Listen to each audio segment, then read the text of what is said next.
Hello there, and welcome to Life Beyond Scene, where curiosity gets cozy and science takes the scenic route to slumber. Tonight we're not drifting through the skies or wandering among the stars, but sinking slowly, gently, into the deepest shadowed valleys of our own planet.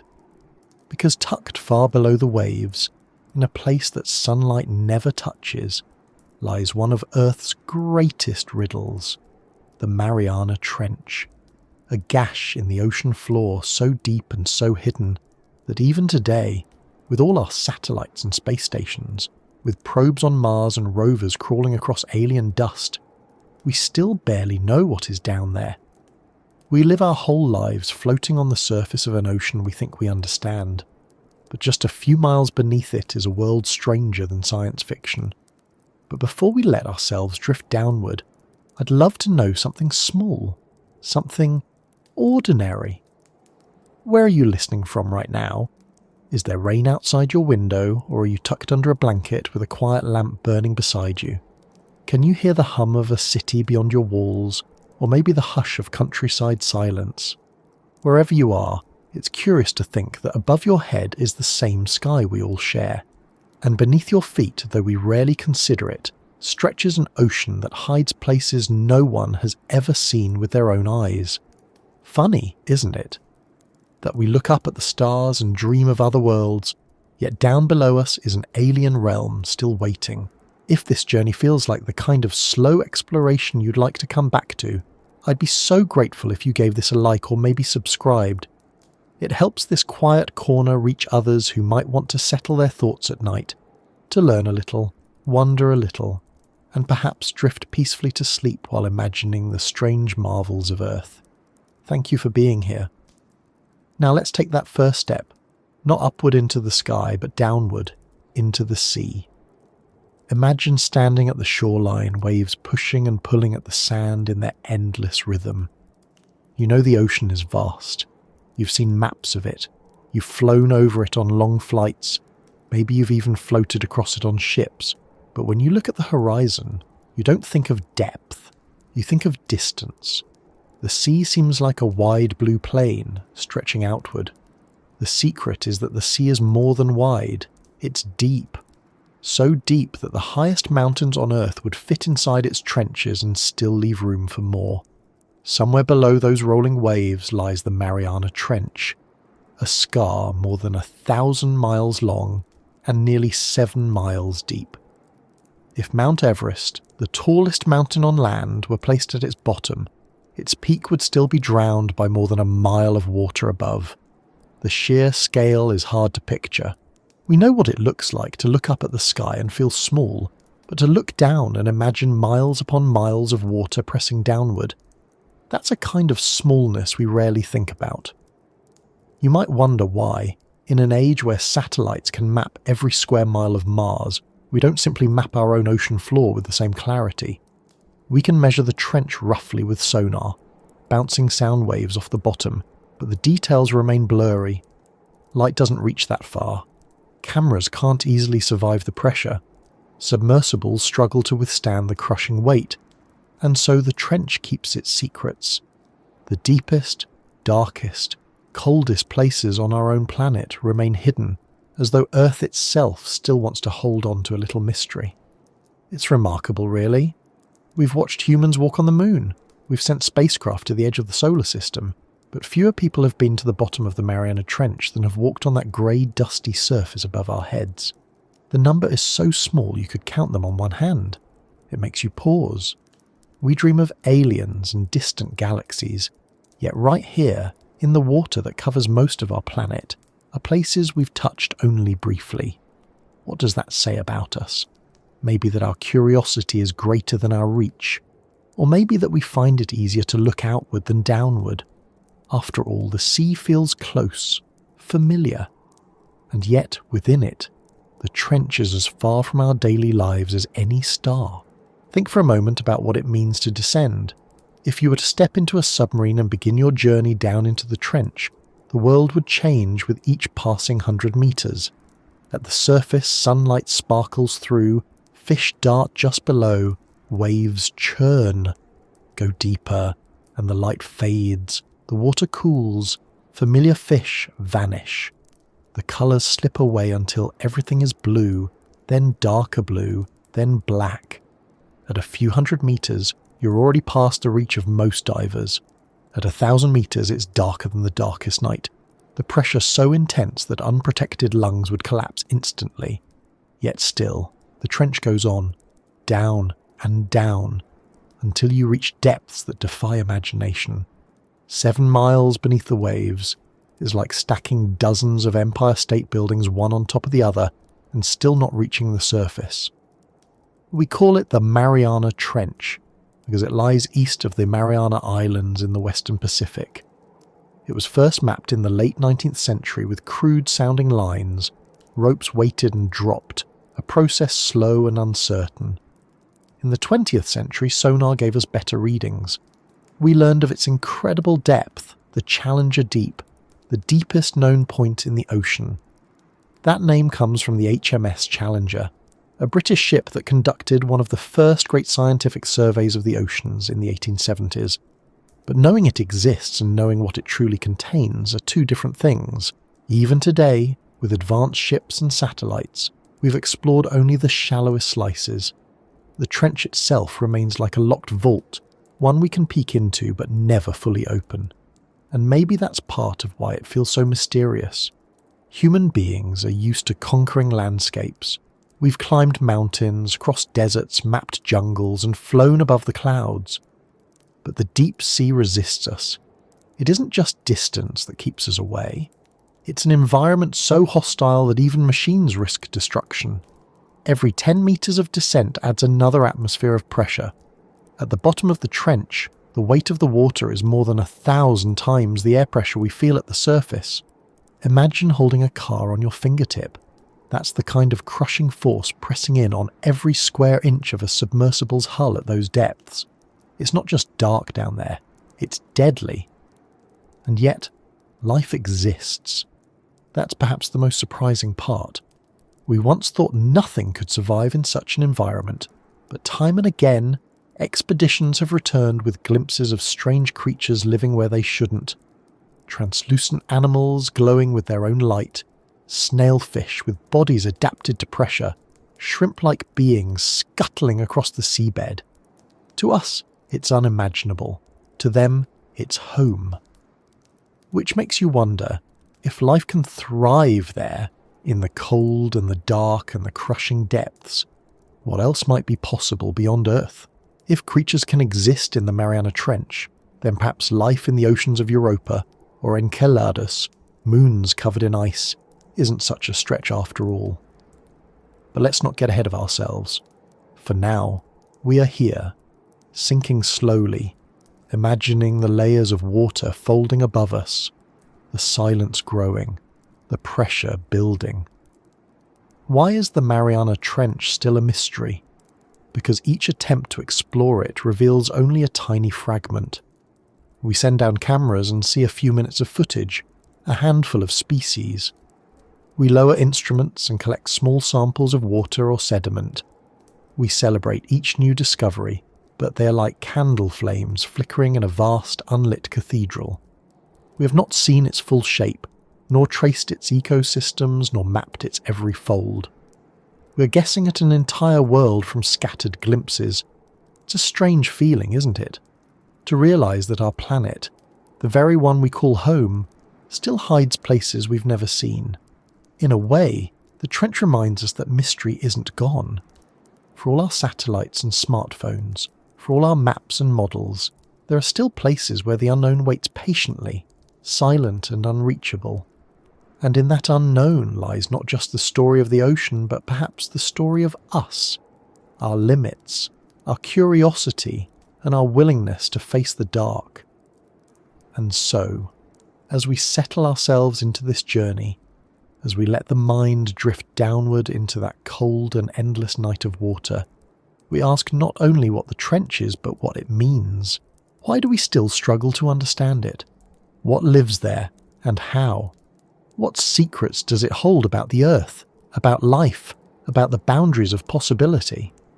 These questions, like faint lights in the dark, guide us forward. Because tonight, we're not racing toward answers, we are floating slowly toward wonder. The deeper we go, the stranger it feels to think that we are still on the same planet. Up at the surface, life is noisy, bright, familiar. Waves roll, birds circle, ships pass, and beaches bustle with footprints that vanish with the tide. But the trench does not belong to that world. It belongs to another, one that waits in silence. The Mariana Trench has been called many things, but perhaps the most fitting description is that it is Earth's hidden scar, a secret written into the planet's crust where two tectonic plates meet in a slow, grinding embrace. This scar is not just a crack, not just a line, but a place so deep and so concealed that we cannot look at it directly. It is an ocean within an ocean, a chamber where everything we know about the surface no longer applies. It begins with the collision of the Pacific Plate and the smaller Mariana Plate. Over millions of years, one has been forced beneath the other, pulled downward into the Earth's mantle in a process called subduction. This endless motion of stone against stone carves the trench, folding the seafloor into a downward arc. It is geology on a colossal scale, moving too slowly to notice in a human lifetime, but powerful enough to reshape continents and oceans across the ages. And so the trench is born not from emptiness, but from pressure, from the earth pulling itself inward, creating a valley deeper than anywhere else on land or sea. But knowing this in words is not the same as feeling it. To picture the trench, you cannot just imagine depth. You must imagine isolation. If you sank into it, the world above would vanish long before you reach the bottom. Sunlight disappears after just a few hundred meters, leaving only blackness. Colours vanish. The water grows cold, hovering just above freezing. Sounds fade too. The chatter of waves and storms is muted until all that remains is the occasional groan of the earth itself, the low rumble of shifting rock, or the creak of pressure pressing against hulls. It is a silence that feels alive, a silence that presses in just as surely as the water does. And what lies inside that silence? That is the question that has haunted scientists, explorers and dreamers alike. For centuries, the deep ocean was thought to be lifeless, a barren abyss too hostile for anything to survive.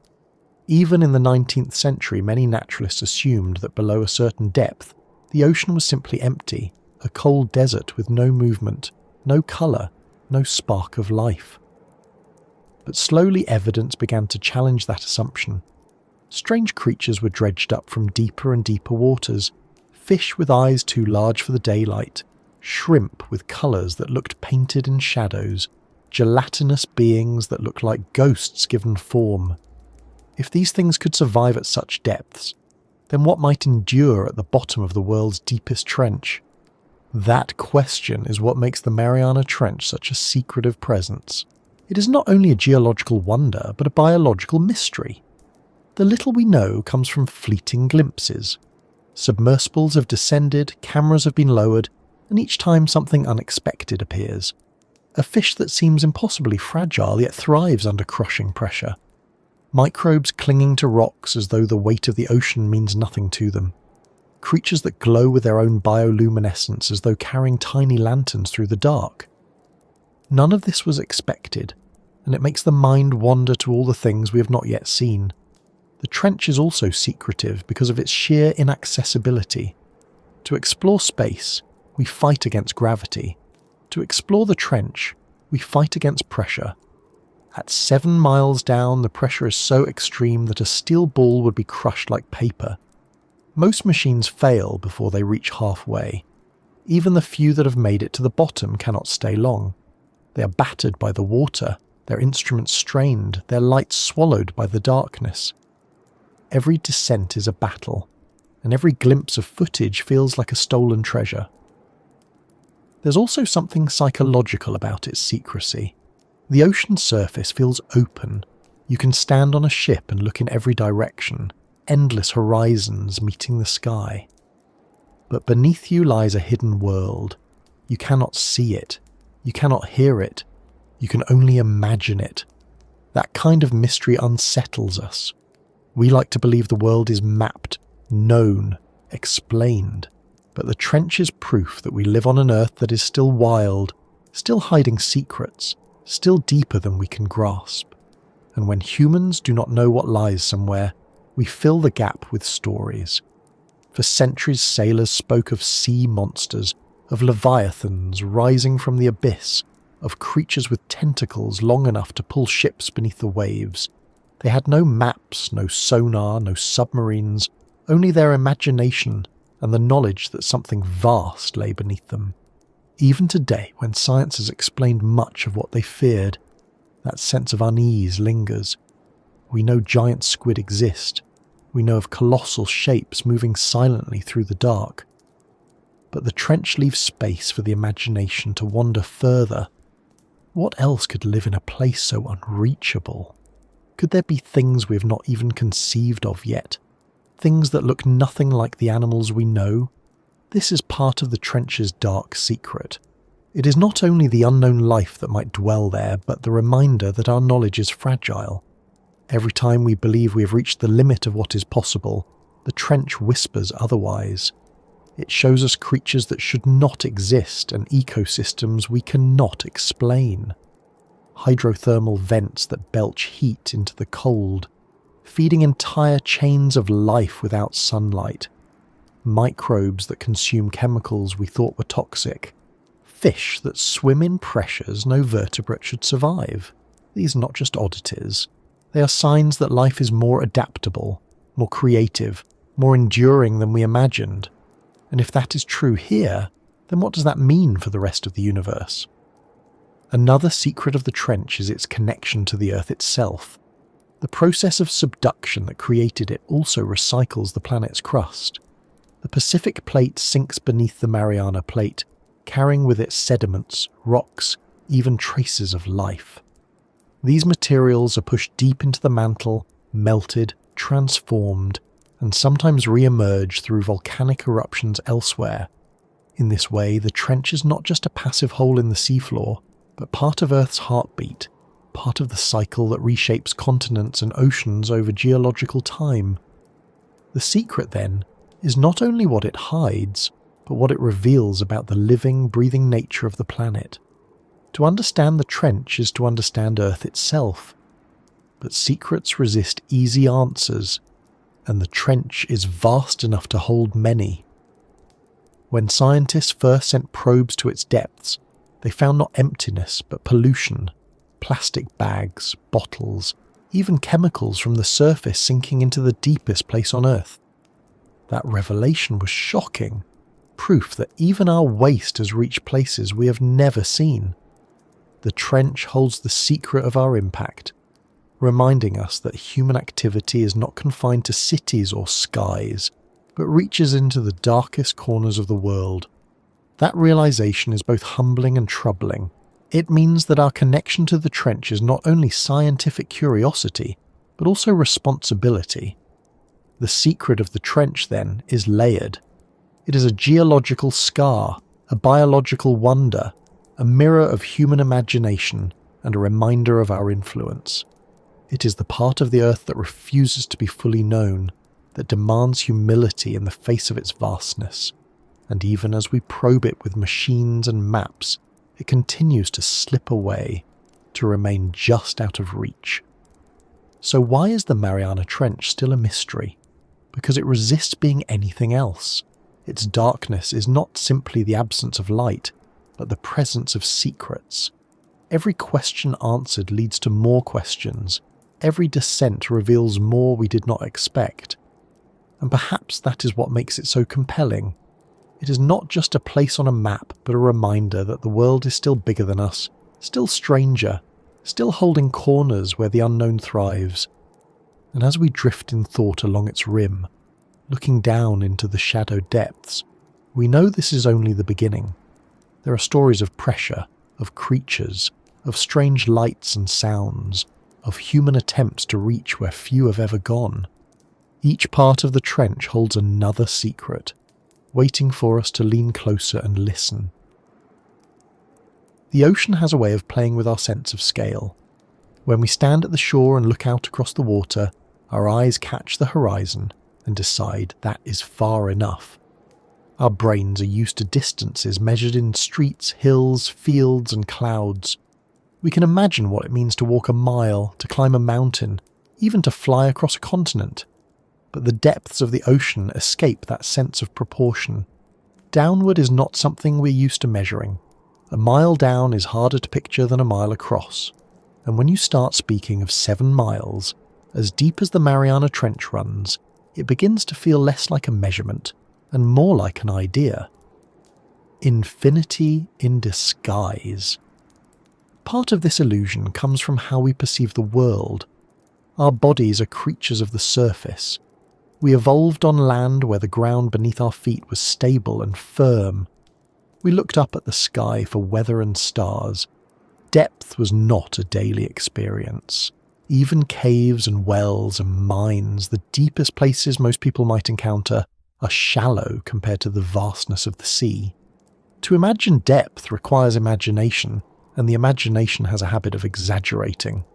Put yourself in a submarine sinking mile after mile, the numbers ticking past on a gauge, but outside the window nothing changes, just darkness, black water stretching in every direction. Without landmarks, without light, the descent feels endless. Depth is not only physical, it is psychological. That feeling of infinity is made stronger by the silence. On land, distance can be measured by sound. A dog barking across a field, a car rumbling on a distant road, thunder rolling from a storm beyond the hills.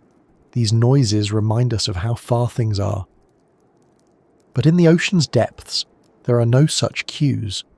The trench absorbs sound, muffles it, bends it until even the groan of shifting rock becomes vague and directionless. When explorers listen through hydrophones, they sometimes hear strange noises, whistles, booms, metallic pings, but they cannot say where they come from or how far they travelled. Without sound, distance becomes slippery. A noise could be a few meters away or miles distant. In such uncertainty, the mind stretches distances into something immeasurable. Light also fails us. Sunlight penetrates the ocean only shallowly. At 50 meters, it is already dim. At 200, twilight rules.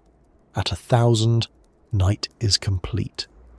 Past that point, the only light comes from life itself, creatures glowing with bioluminescence, tiny sparks drifting through the dark like scattered stars. When light is gone, our sense of space collapses. We use sight for nearly everything, measuring size, judging distance, feeling oriented.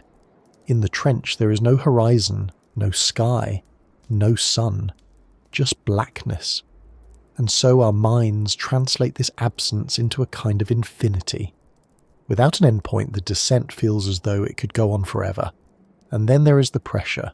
On land, air presses on us at all times, about 1 kilogram per square centimetre. We hardly notice it. Our bodies are adapted to it. But for every 10 meters of descent into the sea, that pressure doubles. At 100 meters, it is 10 times greater than on the surface. At 1,000 meters, it is 100 times greater. By the time you reach the bottom of the Mariana Trench, it is more than 1,000 times greater, as though an entire mountain rests on every inch of you. Machines creak under that force, windows bend, metal groans. To human imagination, pressure of that magnitude feels infinite. Even though we can calculate the numbers, the sensation is one of boundless, unstoppable weight. Depth also feels infinite because it resists being conquered. Mountains can be climbed. Air can be flown through. Even space, for all its vastness, offers a certain clarity. We can look at stars, measure them, map them, but the trench is not so generous. It swallows light and sound, bends pressure, hides its shape. Each time we send instruments, we see only a fraction, and the rest remains untouched. It is like peering into a cavern with a tiny flashlight, each beam revealing something strange but leaving far more in shadow. The fact that so much remains unknown convinces the mind that it must go on forever. There is also something primal about the fear of depth. Humans have always been drawn to water, but also wary of it. We build boats, swim, fish, dive, but always with a sense of respect, sometimes dread. Stories of the deep abound across cultures, seas that swallow ships, monsters rising from the abyss, whirlpools pulling sailors down. Even if these tales were born from imagination, they reflect something deeper. We sense that the ocean is vast in ways we cannot control. The trench embodies that perfectly. It is the deepest part of the ocean, the ultimate downward. To think of it is to touch that ancient fear of being lost to an endless descent. That fear magnifies the trench until it feels infinite. Explorers who have actually descended into the trench describe it in ways that echo this sense of infinity. In 1960, when Jacques Picard and Don Walsh made their historic dive in the bathyscaphe Trieste, they spent nearly 5 hours sinking. They described peering out small windows into absolute darkness, seeing almost nothing but particles drifting like snow. When they finally touched bottom, there was no dramatic landscape, no mountain peaks or valleys, just a flat plain of silt stretching into blackness. That endless flatness added to the impression of infinity. Even at the deepest point, there was no end, just more darkness, more silence, more unseen. Modern explorers echo this feeling. When filmmaker James Cameron made his solo dive in 2012, he too spoke of the surreal vastness, the sensation of being utterly alone in a world without boundaries. The cameras showed a desert-like seafloor, barren and stretching without limit. It is strange that a place so finite, a trench 7 miles deep, 1,000 miles long, can feel boundless. But that is the secret of depth. Without reference points, without familiar cues, our minds cannot contain it. We turn it into infinity. The trench amplifies this illusion in another way. Time. In the dark, without day or night, without clocks or cues, time feels distorted. Minutes stretch into hours. Hours collapse into moments. Explorers describe the descent as timeless, as though sinking into another dimension where seconds and minutes have no meaning. Combine that with the absence of light, the silence, the pressure, and the boundless seafloor, and depth becomes more than a place. It becomes an experience of infinity. There is also something humbling about realizing how little of the ocean we have actually seen. Scientists estimate that more than 80% of the seafloor remains unmapped in detail. The trench is only one part of that, but it is the most extreme. When we know so little, every attempt to measure it feels incomplete, and incompleteness feels infinite. It is not that the trench is endless, it is that our ignorance of it makes it seem so. Life within it adds to the impression. Creatures adapted to the abyss often look alien. Some are transparent, others glow, others drift in forms that defy our categories. They are fragile, yet they endure in conditions that would destroy us instantly. Their very existence stretches our sense of possibility. If life can thrive here, where pressure crushes and light never reaches, then perhaps there is no limit to where life might arise, and so depth is not only infinite in space and time, but in meaning. It expands our imagination outward, making us wonder what else is possible. When you think of depth in this way, the Mariana Trench becomes more than geography. It becomes a mirror of the infinite. We know it has edges, numbers, measurements, but to us, it feels bottomless, limitless, eternal. It is not truly infinite, but it might as well be. And perhaps that is the most powerful secret of all, that a place on Earth can make us feel the way we feel when we look at the stars. Small, humbled, curious, and aware that we live on a planet larger and stranger than we can ever fully grasp. And as we let that thought sink in, the journey continues. For what lies deeper than the sense of infinity itself is the realization of what it means to live in a world where sunlight never touches, where pressure reigns, where life survives against every odd. The trench is not only a symbol of depth, It is a place beyond light, and that is where we go next. The sea has always been tied to light. On the surface, it catches the sun and scatters it into sparkles, waves breaking into white foam, shallow water glowing turquoise where sand reflects beneath. Even in the upper layers, life depends on light. Fish dart in colours that shimmer. Corals glow in shades more vivid than flowers. Seaweed grows tall and sways like forests. But all of that fades the deeper you go. 100 metres down, light is weak and dim. At 200, it is fading to blue twilight. Beyond 1,000 metres, it is gone altogether. Past that, the ocean enters what scientists call the midnight zone, where sunlight can never reach. The Mariana Trench belongs entirely to that world. To imagine what it means for a place to exist without sunlight, you have to set aside everything you know about life on the surface. Every tree, every blade of grass, every breath of air depends on the energy of the sun. Our food chains, our weather, our warmth all begin with light. Without it, Earth's surface would be a frozen, barren rock. So the idea that entire ecosystems could exist where the sun has no power seems impossible, and yet they do. The trench proves it. The first thing you notice about a place beyond sunlight is the colour, or rather the absence of it. Humans see only because light bounces off surfaces and enters our eyes. Without light, there is nothing to bounce, nothing to see. When cameras descend into the trench, they bring their own lights, and what they reveal is startling, not because it is empty, but because it is so strange. Creatures that never evolved to see sunlight do not look like the fish we know from shallow seas. Many are pale, almost translucent, their skin so thin you can see through to bones or organs. Others are completely black, absorbing what little light exists from the faint glow of other organisms. That faint glow is the trench's substitute for sunlight. Bioluminescence is common in the deep ocean. Tiny plankton, jellyfish, squid, fish all carry light inside them. They make it with chemical reactions in their bodies, producing flashes, pulses, or steady glows. Some use it to lure prey, dangling a glowing lure in front of their mouths. Others use it to escape predators, releasing clouds of glowing liquid that confuse attackers. Some use it to communicate, flashing signals in the dark like lanterns. To us, accustomed to daylight, it seems magical. To them, it is ordinary. Bioluminescence is the language of the dark.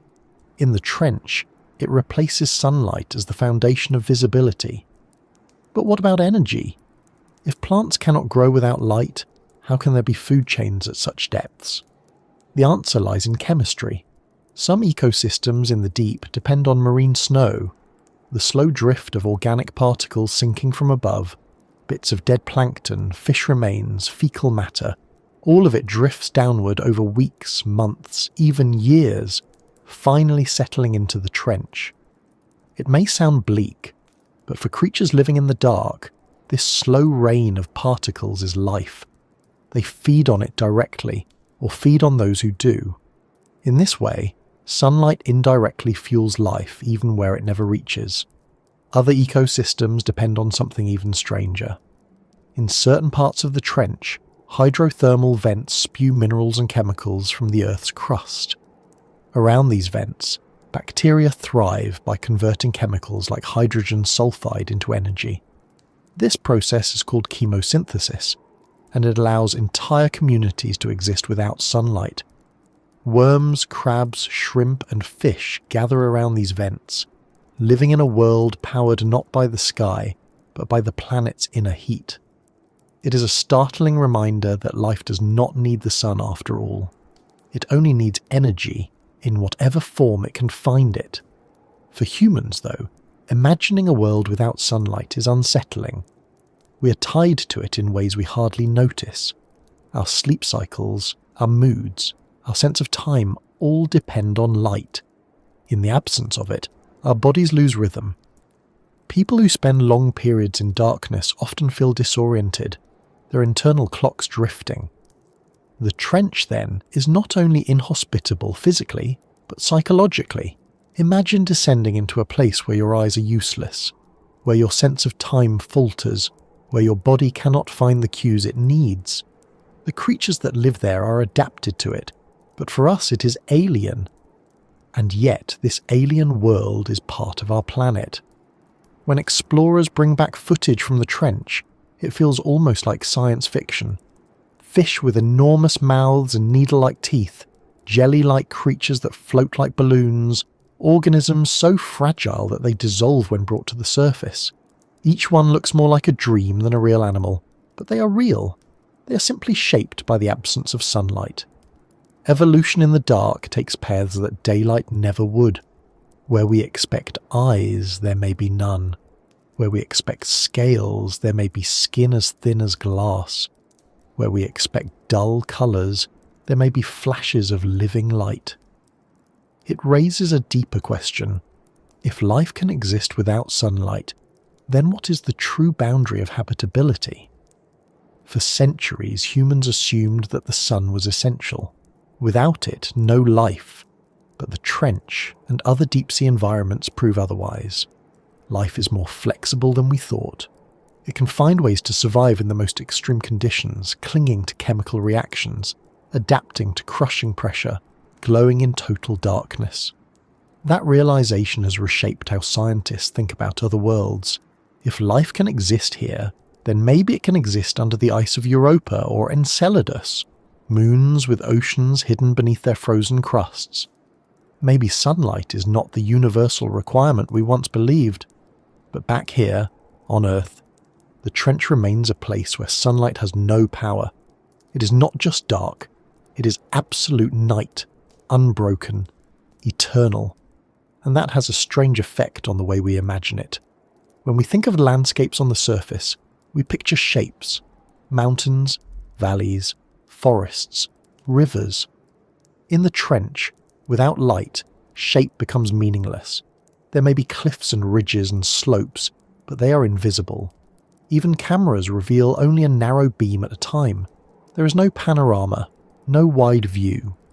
The trench hides its shape, and in doing so, it hides its reality. It is a place defined not by what we see, but by what we cannot. This is why, for many, the trench feels like an empty void. Even when we know creatures live there, the sheer absence of light convinces us of emptiness. Darkness plays tricks on the mind. It turns space into nothingness, makes silence seem eternal, makes time feel endless. The trench is not empty, but it feels that way because our senses cannot grasp it. That is another way it remains mysterious. We cannot perceive it directly. We must rely on instruments, lights, cameras, recordings, and each of those offers only a fragment. Still, those fragments tell us something important. They tell us that the absence of sunlight is not the absence of life. They tell us that ecosystems can thrive in ways we never predicted. They tell us that darkness itself is not a barrier, but a frontier. The trench is a place beyond sunlight, yes, but not beyond wonder. And the more we learn, the more we realise how much we do not know. What creatures live there that we have not yet seen? What adaptations exist that we cannot imagine? What secrets of biology, chemistry, even medicine might be hidden in those unseen depths? These questions drive exploration. They keep us sending machines, keep us imagining new ways to descend, keep us wondering. Because the trench is not only a place beyond sunlight, it is a place beyond our expectations, and that is why, as we sink deeper in thought, we begin to ask about those who first tried to glimpse it, who looked into the abyss with the tools they had, and dared to wonder what lay beyond the reach of the sun. When we talk about the first glimpses of the abyss, it is important to remember that for most of human history the ocean floor was not just unknown, but unimaginable. Sailors knew the sea was deep, but how deep was a matter of speculation and myth. Some thought the bottom lay just beneath their keels, others believed it was bottomless. The truth, as usual, sat somewhere between those guesses, but without tools to measure, it remained hidden. The trench itself, that deep scar near the Mariana Islands, was beyond anyone's awareness. People navigated by stars and winds, feared storms, spoke of monsters, but the abyss below them might as well have been another universe. The first attempts to measure depth were as simple as they were flawed. Early navigators used weighted ropes, dropping them over the side of ships and waiting until they touched bottom. This method worked well in shallow coastal waters, giving sailors a way to anchor safely or avoid reefs. But in the open ocean, where depth stretched thousands of meters, it was useless. The ropes were not long enough, and even when they were, currents dragged them sideways, giving false readings. It was like trying to measure a canyon with a piece of string. And so the abyss remained unseen. Things began to change in the 19th century. Scientific curiosity was spreading, and nations were eager to map, classify, and understand the world. The oceans became a focus of exploration, not just for navigation, but for knowledge. The HMS Challenger expedition of the 1870s was the first major scientific voyage to study the deep sea. Its crew used improved sounding lines, long ropes weighted with heavy leads, sometimes more than 8 kilometers in length. They lowered these into the Pacific, pulling them back with samples of mud, sand, and occasionally strange creatures that lived deeper than anyone expected. It was during this expedition that the Mariana Trench's deepest point would eventually be named the Challenger Deep. Imagine being on that ship, the vast Pacific stretching in every direction, the horizon unbroken, and the crew lowering a rope for hours, waiting, until finally it slackened. Then they would pull it up, hand over hand, or using winches, dragging with it a small piece of the unseen world. Sometimes it was a lump of ooze, sometimes a shell, sometimes a creature unlike any they had seen before. These were the first physical glimpses of the abyss, crude and incomplete, but enough to prove that life existed even where light did not. The belief that the deep ocean was barren began to crumble. The next great leap came with technology that used sound. In the early 20th century, sonar was developed, first for military purposes, then for exploration.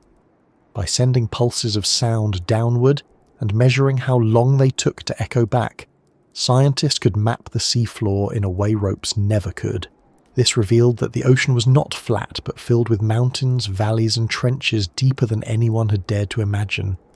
It was sonar that confirmed the depth of the Mariana Trench, showing numbers so extreme that at first some doubted them. But repeated readings proved true. The abyss was deeper than Everest was tall. Still, sonar gave only measurements, not sights. For that, humanity had to wait for machines that could survive the pressure. Submersibles became the next tool of exploration. Some were unmanned, essentially metal spheres with cameras or sensors.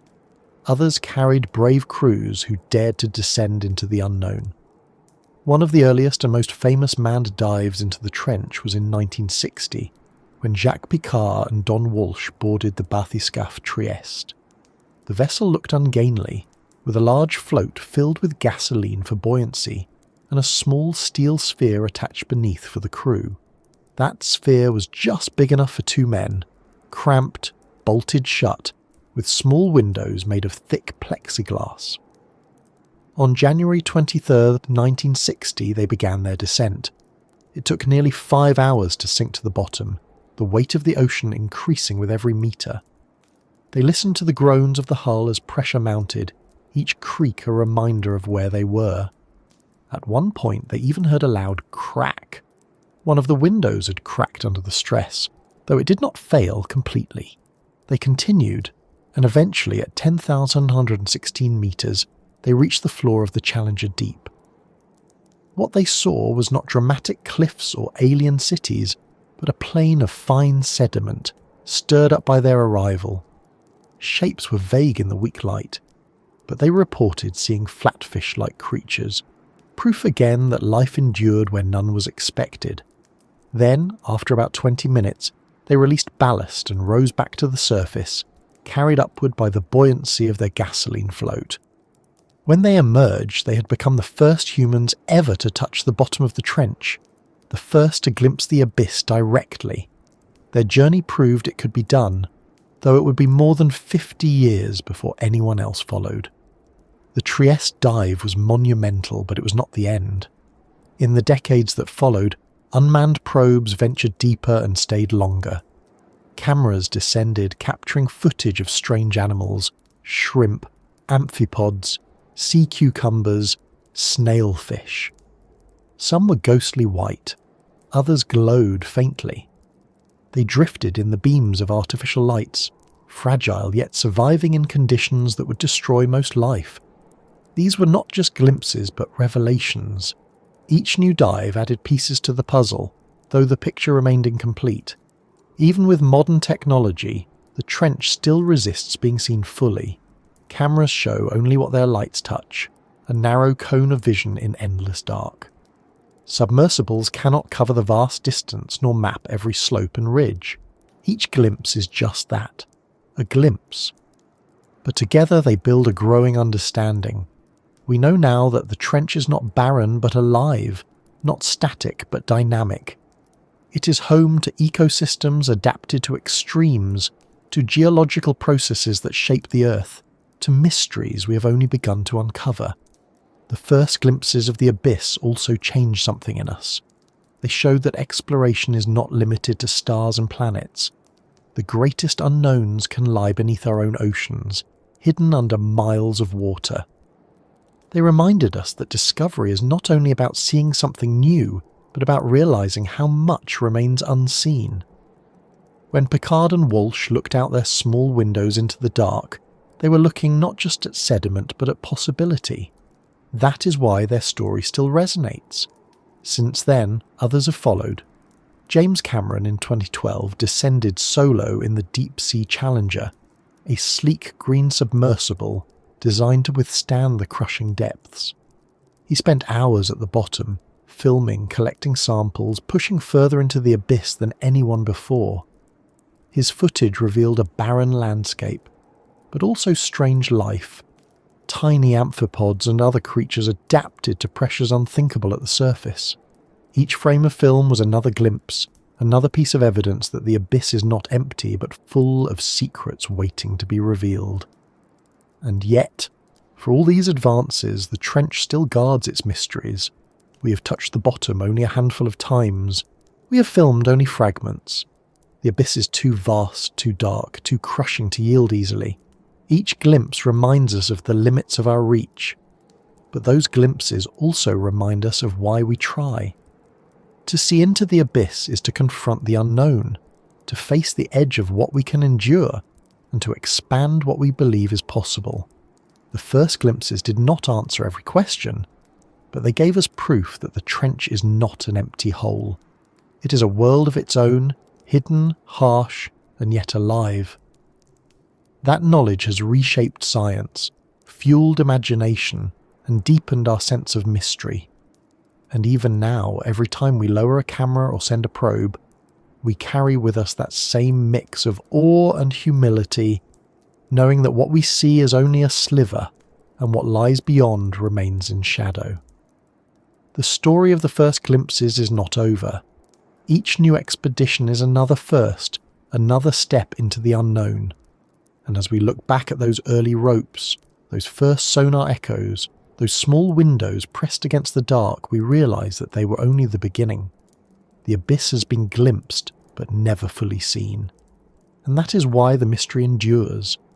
And as we let that realisation settle, the thought naturally turns toward what makes this abyss so difficult to face. What invisible force keeps it so firmly guarded from us? That force is pressure, immense and relentless, the very weight of the ocean itself. When we speak about the abyss, we often focus on darkness and distance, but the real barrier is something far less visible. It is the weight of the ocean itself, the immense force pressing down with every passing metre of depth. Pressure is the silent guardian of the trench, the reason why so few machines have reached the bottom and why so few glimpses exist. It is not dramatic like a storm. not obvious like a towering wave, but it is relentless. At the surface, we live under pressure already. The air above us weighs down on our bodies, about 1 kilogram for every square centimetre of skin, though we hardly notice it because we are adapted to it. That is 1 atmosphere of pressure, the baseline for all our measurements. But as you descend into the sea, every 10 metres adds another atmosphere. It builds steadily, silently, invisibly. At 100 metres it is 10 atmospheres, at 1,000, 100. At the bottom of the Mariana Trench, nearly 11,000 metres down, the pressure is more than 1,000 times what we feel at the surface. What does that mean in practical terms? Imagine the weight of 50 jumbo jets pressing down on your body. Imagine a car balanced on your fingertip. Imagine every square centimetre of your skin carrying the burden of an elephant. That is what pressure feels like in numbers, though of course no human body could survive it. We collapse long before reaching such depths. Steel too is not immune. Even metal bends, warps and buckles when faced with that kind of force. Submersibles built to descend into the trench are designed with special materials, thick-walled spheres of steel or titanium, often more than a dozen centimetres thick, and even then the engineers who build them speak of the groaning noises they make as they sink. Pressure does not shout. It whispers, a low creak, a distant crack, a reminder that it is always there, waiting. One of the reasons pressure is so dangerous is that it gives no warning. A storm can be seen building on the horizon, a wave can be watched as it grows, but pressure increases invisibly. Inside a submersible, the crew may hear a pop, a ping, a groan, and know the hull is straining, but there is no way to stop it. If the structure fails, it fails instantly, collapsing inward at speeds faster than the human eye can register. That is why vessels for deep-sea exploration are usually spherical.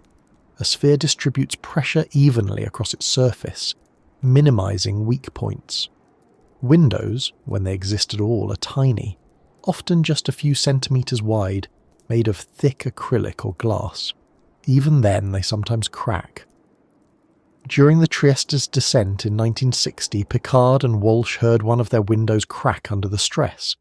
They pressed onward, but they knew full well that if the sphere failed, they would be gone in an instant.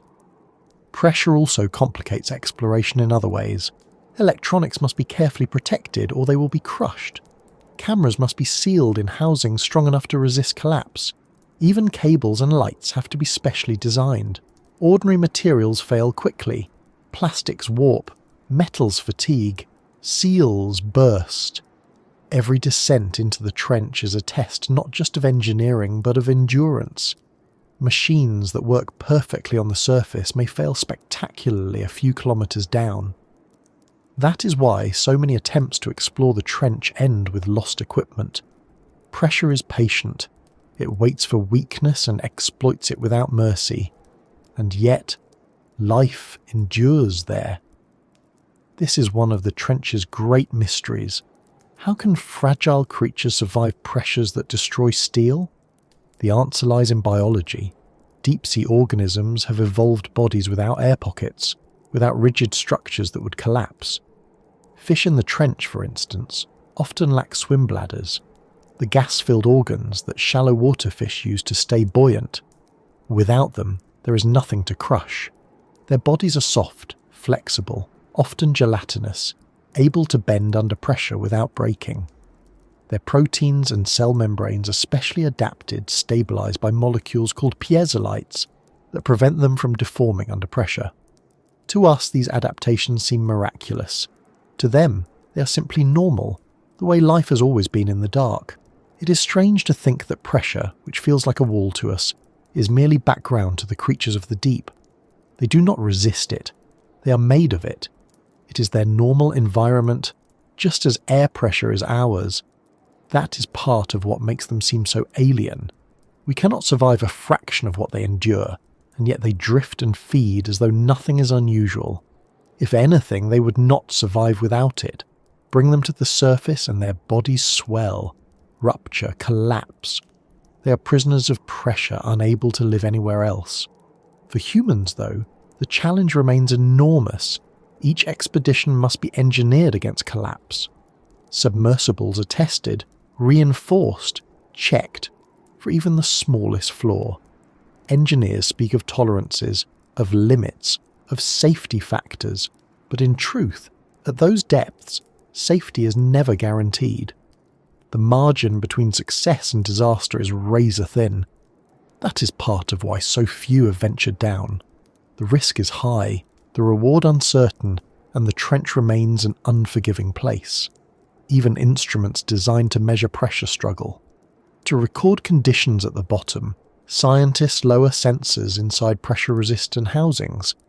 These instruments measure not just pressure but temperature, salinity, chemistry. Often they are crushed anyway. The numbers we have are accurate only because of repeated trials. Many failures lead into a few successes. It is humbling to realise that something as intangible as pressure can defeat our strongest materials, our best machines. We're reminded again that the trench is not ours to conquer. It allows us only brief visits, brief glimpses. There is also something psychological about pressure. Even when you're safe inside a vessel, you know it is there. You know that just beyond the hull is a force strong enough to end everything in an instant. Explorers describe hearing the sounds of metal creaking, of water pressing, of hulls straining. They describe feeling the weight not only physically but mentally, the awareness that above them lies kilometres of water. To descend into the trench is to place yourself inside that weight, to carry the knowledge that you're surrounded by pressure no body can endure. It is not surprising that so few volunteer for such journeys. But the story of pressure is not only one of danger, it is also one of resilience. By building machines to withstand it, we prove our ingenuity. By studying creatures that thrive under it, we expand our understanding of life. Pressure is not only an obstacle but a teacher. It reminds us that survival is not about resisting force but adapting to it. It shows us that life can flourish in conditions we once thought impossible, and it challenges us to rethink what is truly unlivable. The trench remains mysterious partly because of this. We can only visit briefly, only glimpse, only measure fragments. Pressure keeps most of it hidden. It is as though the earth has locked its secrets behind a wall of weight, letting us peer through cracks but never step fully inside. Each dive feels like borrowing time. Each success is precarious, and still we return. Because within that pressure life exists. Within that crushing force secrets remain.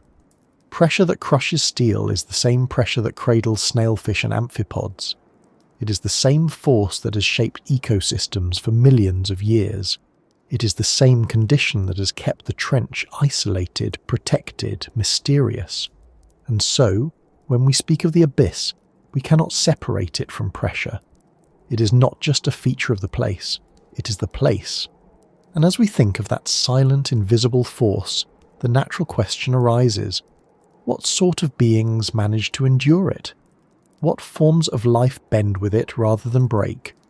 What creatures have made this crushing environment not only survivable but home? Those are the mysteries waiting in the dark, and they are what draw us deeper still. When you think about the conditions of the Mariana Trench, darkness absolute, temperatures just above freezing, pressure that bends metal and crushes air-filled spaces, you might assume nothing could live there. For centuries, that was exactly what many scientists believed. The abyss was imagined as a dead zone, lifeless and empty, the final edge of habitability. And yet, when explorers lowered nets, ropes, cameras, and eventually submersibles, they found life staring back. Not just microscopic life, not just single-celled survivors clinging to rocks, but fish and shrimp and gelatinous creatures drifting in the dark. Beings that looked too fragile, too strange, too impossible to endure the trench's weight, and yet there they were, moving calmly in a world that would destroy us instantly. The first glimpses came in fragments. Nets pulled from deep water brought up strange shapes. Fish with soft, translucent bodies, shrimp-like crustaceans with elongated legs, worms with bristling forms. Often these creatures were damaged by the rapid change in pressure as they rose, their bodies bloating, rupturing or collapsing. Still, they proved something astonishing. Life existed far deeper than anyone expected. Later, when cameras were lowered, the proof became undeniable. Images revealed snailfish gliding across the seafloor, amphipods swarming in numbers, sea cucumbers grazing in the sediment, jelly-like animals pulsing through the black. These were not barren depths. They were inhabited.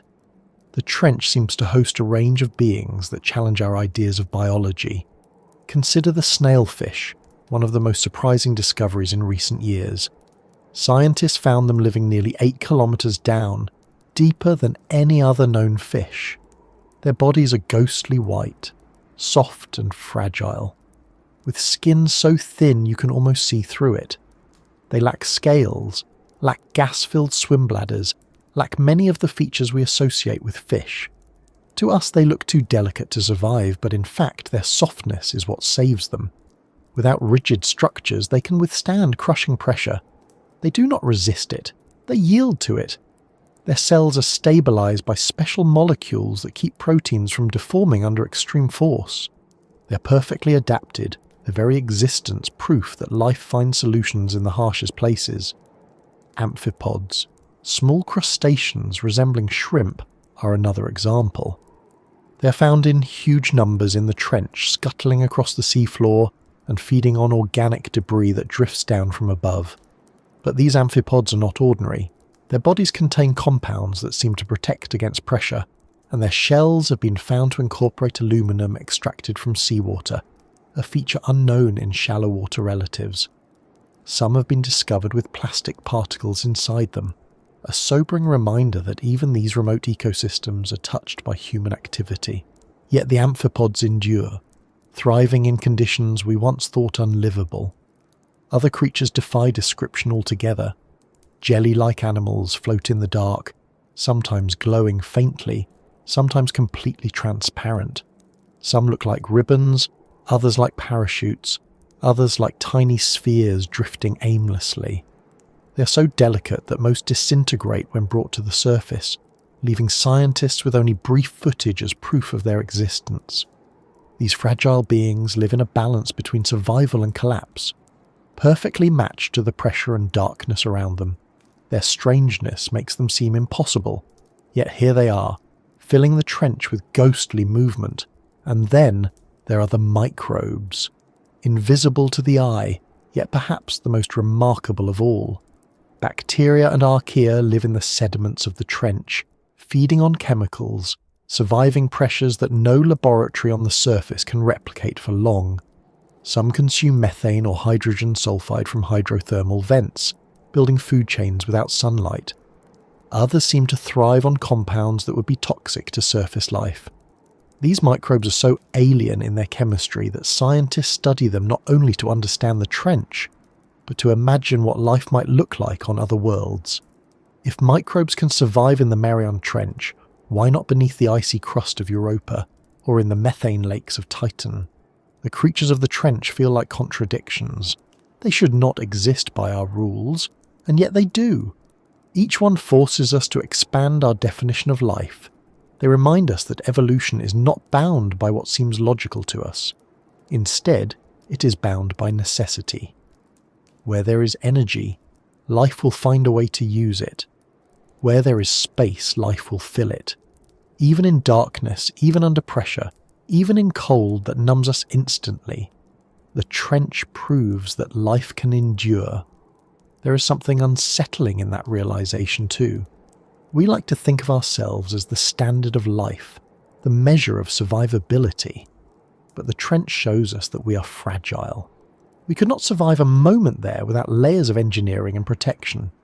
Yet creatures with no technology, no intelligence as we define it, no machines, survive as naturally as we breathe. To them, the trench is not extreme. It is simply home. That inversion humbles us. It reminds us that life is not rare, not fragile in the grand sense, but astonishingly resilient. Some discoveries have been so strange they almost sound like myths. There are reports of gelatinous creatures so large they barely fit in a camera's frame, moving slowly through the dark. Others of organisms with bodies more plastic than flesh, shifting shape as they drift. Some appear only briefly on footage, their identities uncertain. Are they new species? Are they rare individuals? We do not know. The trench offers only glimpses, and many of those glimpses vanish before we can study them further.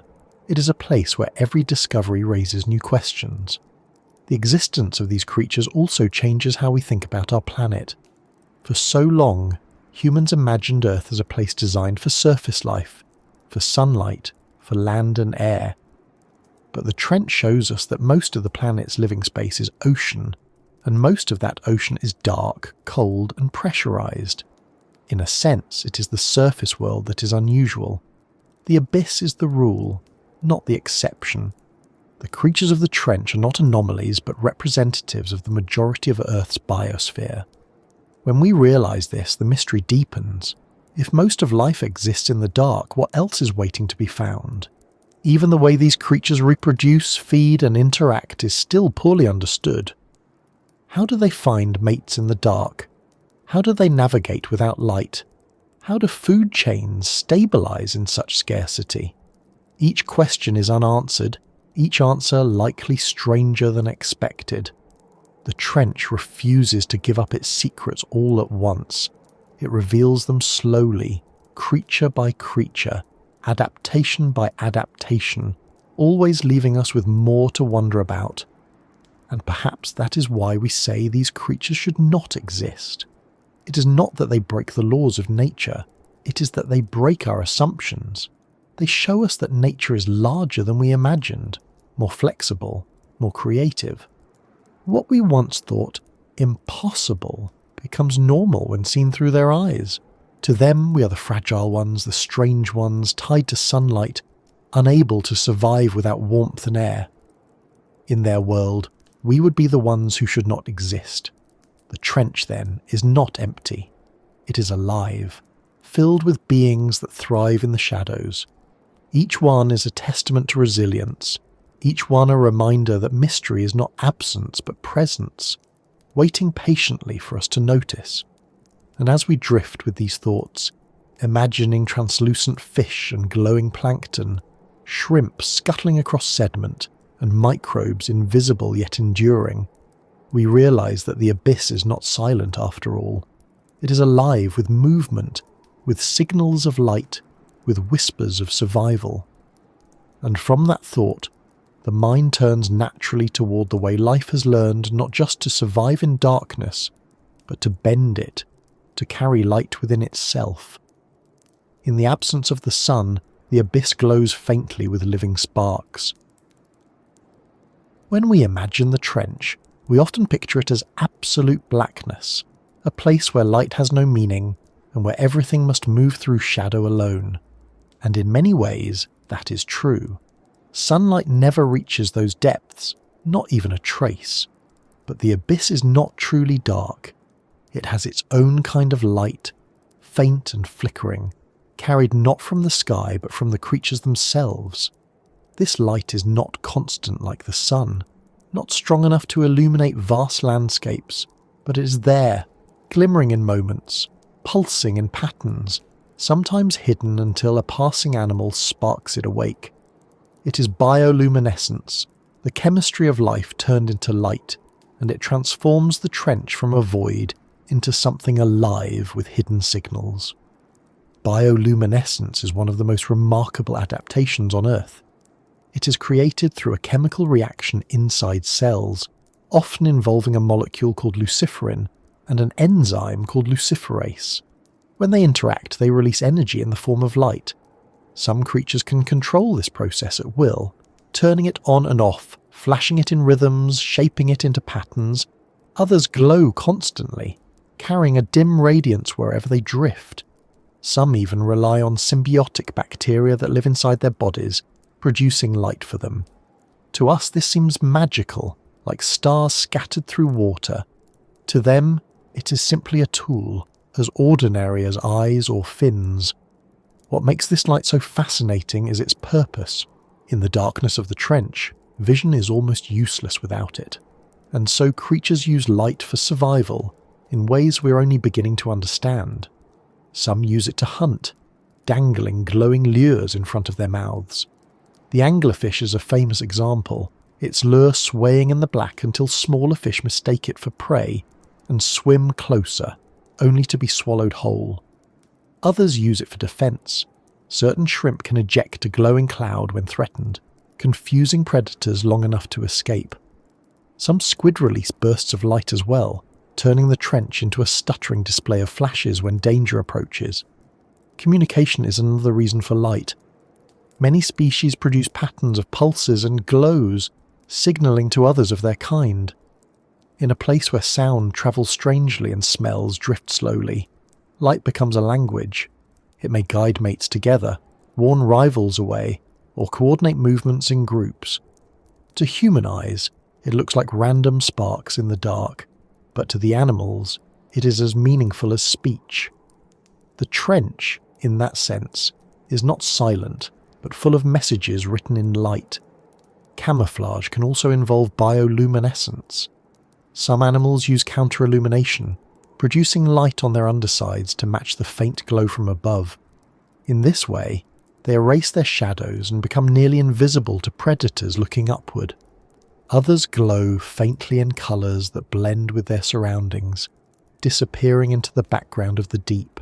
Light, paradoxically, can make them invisible. The variety of bioluminescent displays is staggering. Some animals glow blue or green, the colours that travel farthest through water. Others produce reds or violets, rare hues in the deep that may give them an advantage against creatures unable to see those wavelengths. Some flashes are sharp and brief, others long and steady. Some creatures carry lights on stalks, others within organs along their bodies, others across their skin like shifting constellations. Each adaptation is finely tuned to survival in the dark. Seeing this light firsthand is something only a handful of people have experienced. Explorers describe it as breathtaking. When a submersible descends, its lights attract curious creatures. Tiny sparks drift into view, some flashing briefly, others hovering like lanterns. Larger animals may pass by, glowing with eerie halos. To sit in a small metal sphere surrounded by black water and suddenly see living light bloom outside the window, it is an experience almost impossible to describe. It feels otherworldly, as though the laws of the universe have shifted. But it is simply biology, life finding a way to bend chemistry into visibility. This light also changes the way we imagine the trench. It is not an empty void, but a place alive with subtle signals. It is a hidden galaxy of small sparks, each one carrying meaning, each one proof of life's adaptability. For scientists, studying these lights is more than wonder. It has practical value. The chemicals that produce bioluminescence are used in medical research, helping to track processes in cells, to test drugs, to illuminate pathways invisible otherwise. In a sense, the light of the trench is reaching us, helping us see our own biology more clearly. But beyond science, there is something poetic in the idea that life brings its own light into darkness. It is easy to imagine the trench as hostile, unforgiving, lifeless, and yet, within it, organisms have not only survived but created beauty. Their lights turn blackness into mystery rather than emptiness. They remind us that darkness is not the absence of possibility, but the stage for new forms of life. Even the patterns of bioluminescence hint at mysteries still unsolved. Some displays seem too elaborate to be explained by hunting or defense. Are there forms of communication we do not yet understand? Could some species be signaling in ways beyond our perception? We see the light, but do we see its meaning? These are questions still unanswered, questions that keep researchers returning, lowering cameras and instruments, searching for more glimpses. The trench's lights are faint, but they are enough to challenge our assumptions. They show us that life does not need the sun. They show us that survival is not about clinging to old rules, but about inventing new ones. They show us that even in places where pressure crushes steel and temperatures numb the flesh, there is still beauty, still interaction, still existence. When we think of light in this way, the abyss stops feeling like a void. It becomes another kind of world, one with its own rhythms, its own colours, its own inhabitants. It is not barren. It is vibrant in ways we're only beginning to see. And in that realisation lies part of the trench's mystery. We cannot simply map it, cannot reduce it to measurements alone. We must also imagine it as alive, as complex, as filled with signals we're not yet fluent in. And as we picture those faint sparks drifting in the black, we begin to understand why the trench has always drawn stories of hidden marvels and monsters. For those who sailed long before science, who glimpsed strange lights rising from the water or flashing beneath their boats, the explanations could only be myth. To them, the ocean glowed with secrets too vast to name. Long before sonar or submersibles, long before ships dragged weighted lines into the water and scientists brought back samples from the deep, the ocean was already filled with life in the human imagination. For sailors and coastal communities, the sea was not just a body of water, it was alive with stories. And when it came to the abyss, the dark, unreachable depths, those stories grew larger, stranger, and more powerful than almost anything told on land. Legends of the deep sea were our first glimpses into mystery, not scientific but human, shaped by fear, awe, and the sense that something vast and unknowable lay beneath the waves. Imagine a time when navigation meant following stars, when compasses were unreliable, when storms could swallow entire fleets. To live with the sea was to live with danger. Its surface could be calm one day and monstrous the next. Ships disappeared without explanation. Sailors vanished into storms, never returning. When bodies washed ashore, the ocean seemed to have claimed them, feeding the idea that it was not just water, but a living force, filled with creatures that could take you at will. And when people looked down into the water, seeing shadows move, hearing strange calls in the night, they gave those mysteries names. One of the most enduring legends is that of the Kraken. Originating from Scandinavian tales, the Kraken was said to be a monstrous cephalopod, a giant squid or octopus with tentacles long enough to drag ships beneath the surface. Sailors told stories of whirlpools forming as the beast rose, of eyes as large as sails staring up from the water, of beaks powerful enough to crush timbers. These stories spread across Europe, growing with each telling. The abyss, unseen and unexplored, provided the perfect stage for such a creature.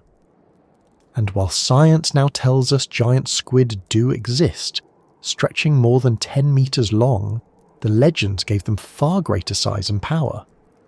The trench and other deep places in the sea became their imagined home, a fitting lair for beasts that could not be seen directly. Other cultures had their own tales.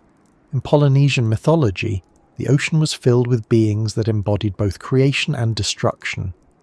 Some stories spoke of great serpents, guardians of the deep, whose movements shaped waves and storms. In Japanese folklore, creatures like the umebozu were said to rise suddenly from the sea, enormous shadowy figures that capsized ships and devoured crews. In Norse myths, Jörmungandr, the world serpent, was imagined as an endless coil beneath the oceans, so vast it encircled the earth. All of these beings share one theme. The deep was not empty. It was inhabited by powers too immense to understand.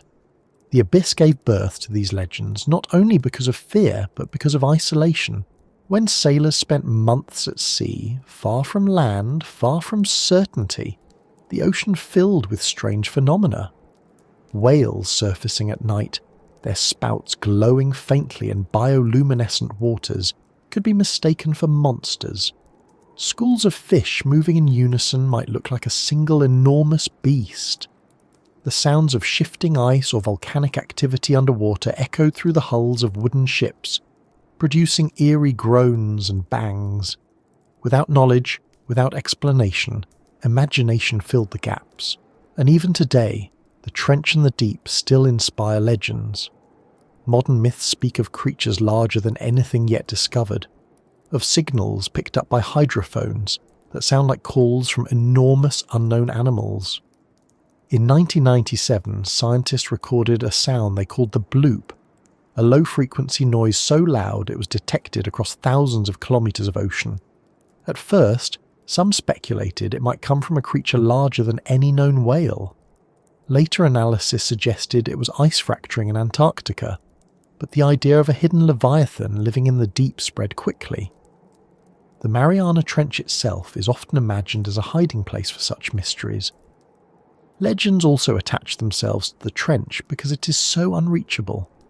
People imagine that in its darkness, untouched for millions of years, entire ecosystems of undiscovered giants might exist.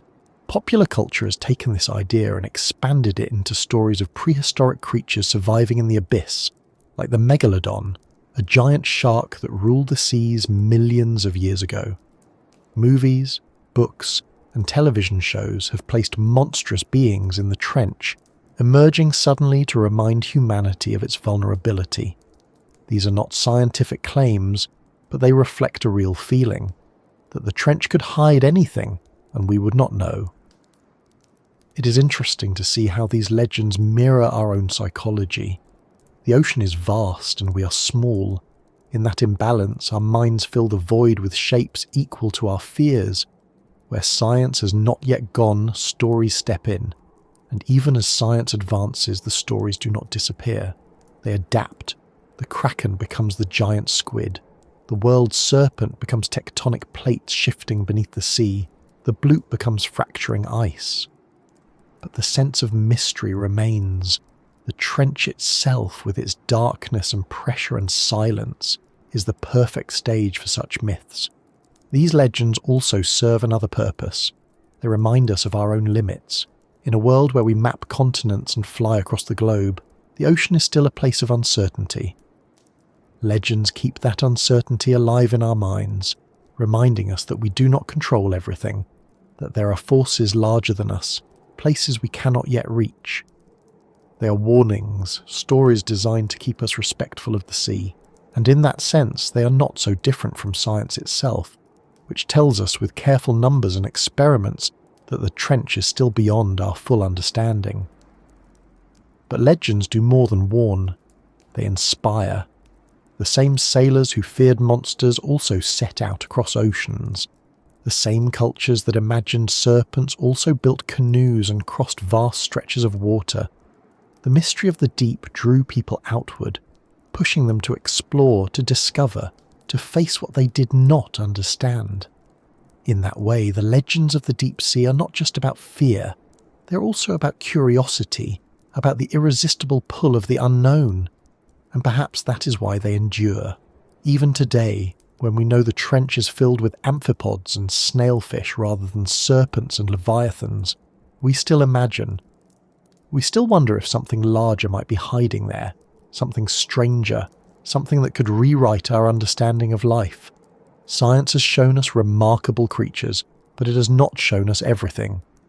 And where knowledge leaves gaps, legends continue to grow. When we think of the trench in this way, we realise that it is not just a place of science, but a place of story. It is part of human imagination as much as it is part of geology or biology. The abyss exists in sonar readings and in myths, in sediment samples and in tales of monsters. Both are ways of grappling with the same truth, that the ocean is too vast for us to fully see, and what we cannot see we cannot help but imagine. And as we let those legends drift in our minds, the kraken rising from the deep, the serpent circling the world, the bloop echoing through the water, we begin to see how the trench is not just a scar in the earth's crust, but a scar in our certainty. It opens into mystery, both real and imagined, and it has done so for as long as we have looked at the sea. From here, the story shifts again, because beyond the legends lies the Earth itself, the forces of geology that shape the trench, forces as immense and mysterious in their own way as any monster imagined in myth. The trench is not just the lair of stories, it is the mark of tectonic plates colliding, the wrinkles of a living planet folding in on itself. When you look at the Earth from space, what you see is a sphere of blues and greens and whites, clouds drifting over continents, coastlines curving like brushstrokes around the ocean. It looks solid, stable, complete. But the truth is that our planet is not a still object. It is alive with motion. The ground beneath us shifts slowly, invisibly, over millions of years, shaping mountains, valleys, ridges and trenches. The Mariana Trench is one of the most dramatic results of this movement, a wrinkle in the skin of the Earth caused by immense forces deep below. To understand it, you have to think of the Earth not as a solid ball, but as layers. The crust is the thin outer skin, only a few tens of kilometers thick, broken into giant slabs called tectonic plates. Beneath it lies the mantle, hot, slowly flowing rock that moves those plates like rafts on a sluggish current. These plates bump into each other, pull apart or slide sideways, and in doing so they shape the entire surface of the planet. Mountains rise where plates collide, oceans widen where plates pull apart, earthquakes rattle where plates grind against one another, and where one plate is forced beneath another, subduction zones form, deep scars in the ocean floor.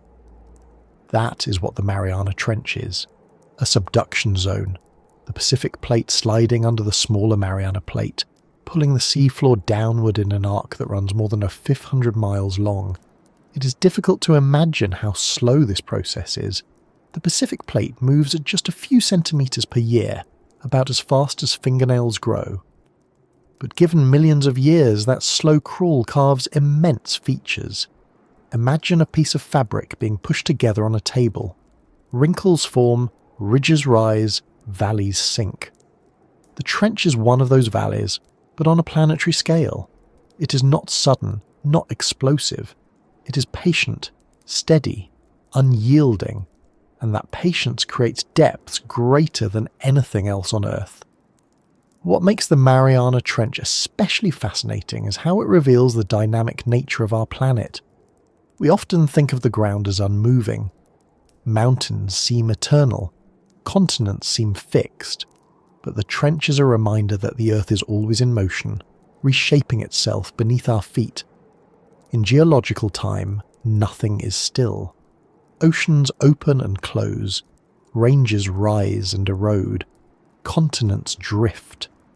The trench is part of this slow dance, a place where the Earth folds inward, recycling its own crust into the mantle below. This recycling has enormous consequences. As the Pacific plate sinks into the Earth, it carries with it sediments, rocks, and even water trapped in the crust. These materials descend into the mantle, where they melt and fuel volcanic activity elsewhere. The Mariana Islands, for instance, are volcanic arcs formed from this process. Without subduction, without trenches, the Earth would not renew itself. The crust would not recycle. Volcanoes would not erupt. Mountains would not rise. Life as we know it, dependent on this balance of creation and destruction, might not exist. The trench is not just a hole in the ground. It is a vital part of the planet's breathing. There is something humbling in realizing that the deepest place on Earth is not an accident, but a result of constant motion. We like to think of the ocean floor as static, as though it has always been the same, but the trench is proof that the planet is alive, its surface constantly reshaped by forces beyond our scale. It is a wrinkle in the skin of a restless world, and yet, despite knowing the broad strokes of this process, much remains mysterious. The exact shape of the trench is still only partially mapped. Its deepest points are measured but debated. We know it is the product of subduction, but the details of what happens deep below remain uncertain. How exactly does the sinking plate behave as it descends into the mantle? How do fluids released from it influence earthquakes and volcanoes? How does this recycling shape the chemistry of the ocean and the atmosphere over geological time? These are questions that the trench holds, questions not easily answered by models or measurements. Earthquakes in the region remind us of this activity. The trench is part of the so-called Ring of Fire, a belt of seismic and volcanic activity circling the Pacific. Tremors ripple through the area regularly, some small, some devastating.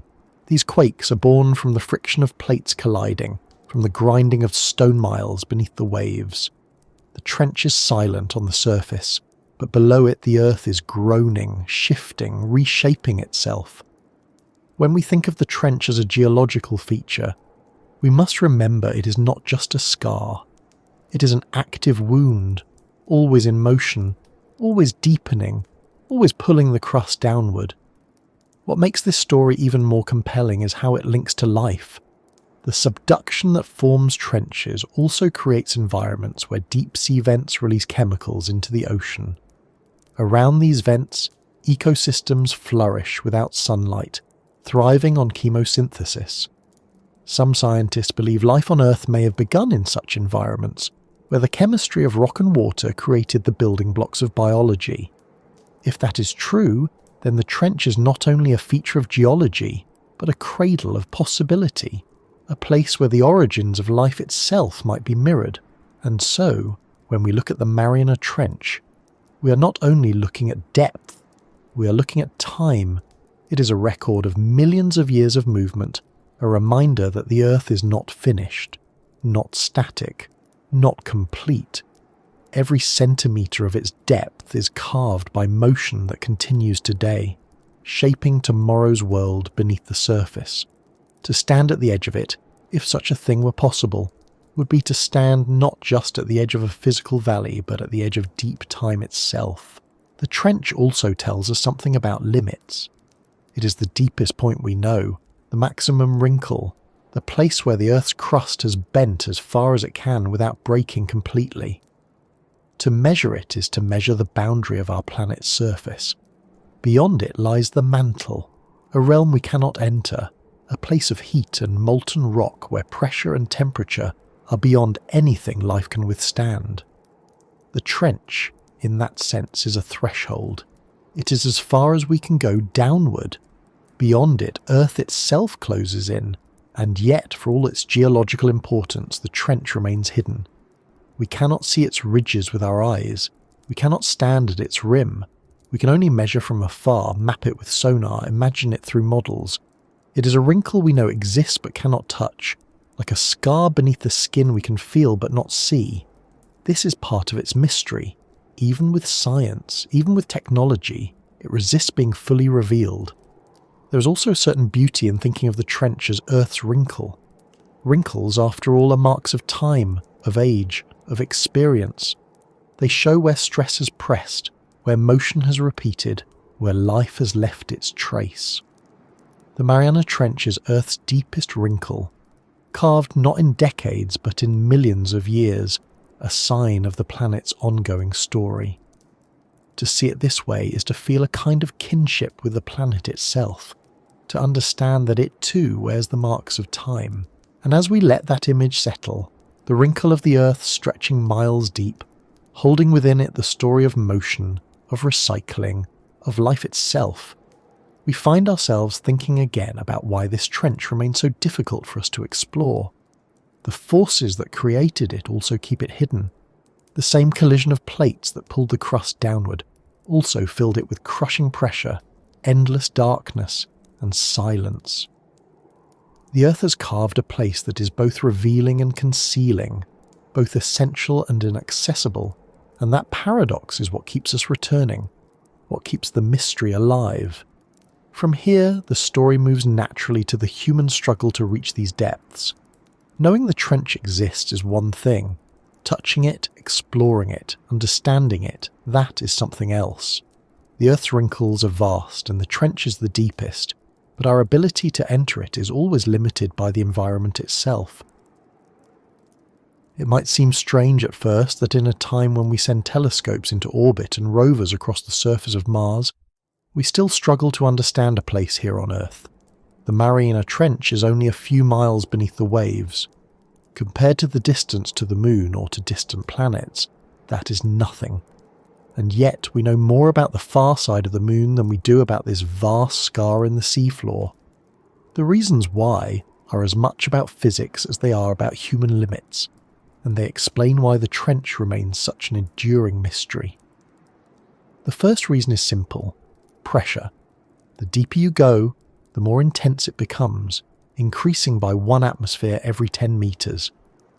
At the bottom of the trench, that means more than 1,000 times the pressure we feel at the surface. No human body can survive that directly. No ordinary machine can withstand it either. Submersibles must be engineered like fortresses, with spherical hulls made of steel or titanium, walls thick enough to endure forces that bend even solid metal.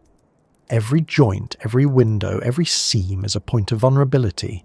If the hull fails, it fails instantly, imploding in less than a heartbeat. Designing vessels to descend into the trench is not just expensive but perilous.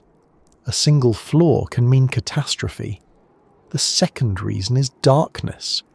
Beyond a few hundred meters, sunlight fades, and past 1,000, it is gone completely. Cameras and sensors must bring their own light, but the beams barely penetrate more than a few meters through the water. Imagine walking into a cave with a small flashlight. Everything outside that narrow cone remains hidden.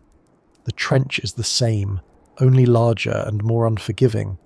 Even when we do descend, we see only fragments. Entire landscapes remain invisible, entire ecosystems undetected. Our lights are pinpricks in an endless night. Then there is cold. At the surface, oceans may warm in the sun, but at the depths of the trench, the temperature hovers just above freezing.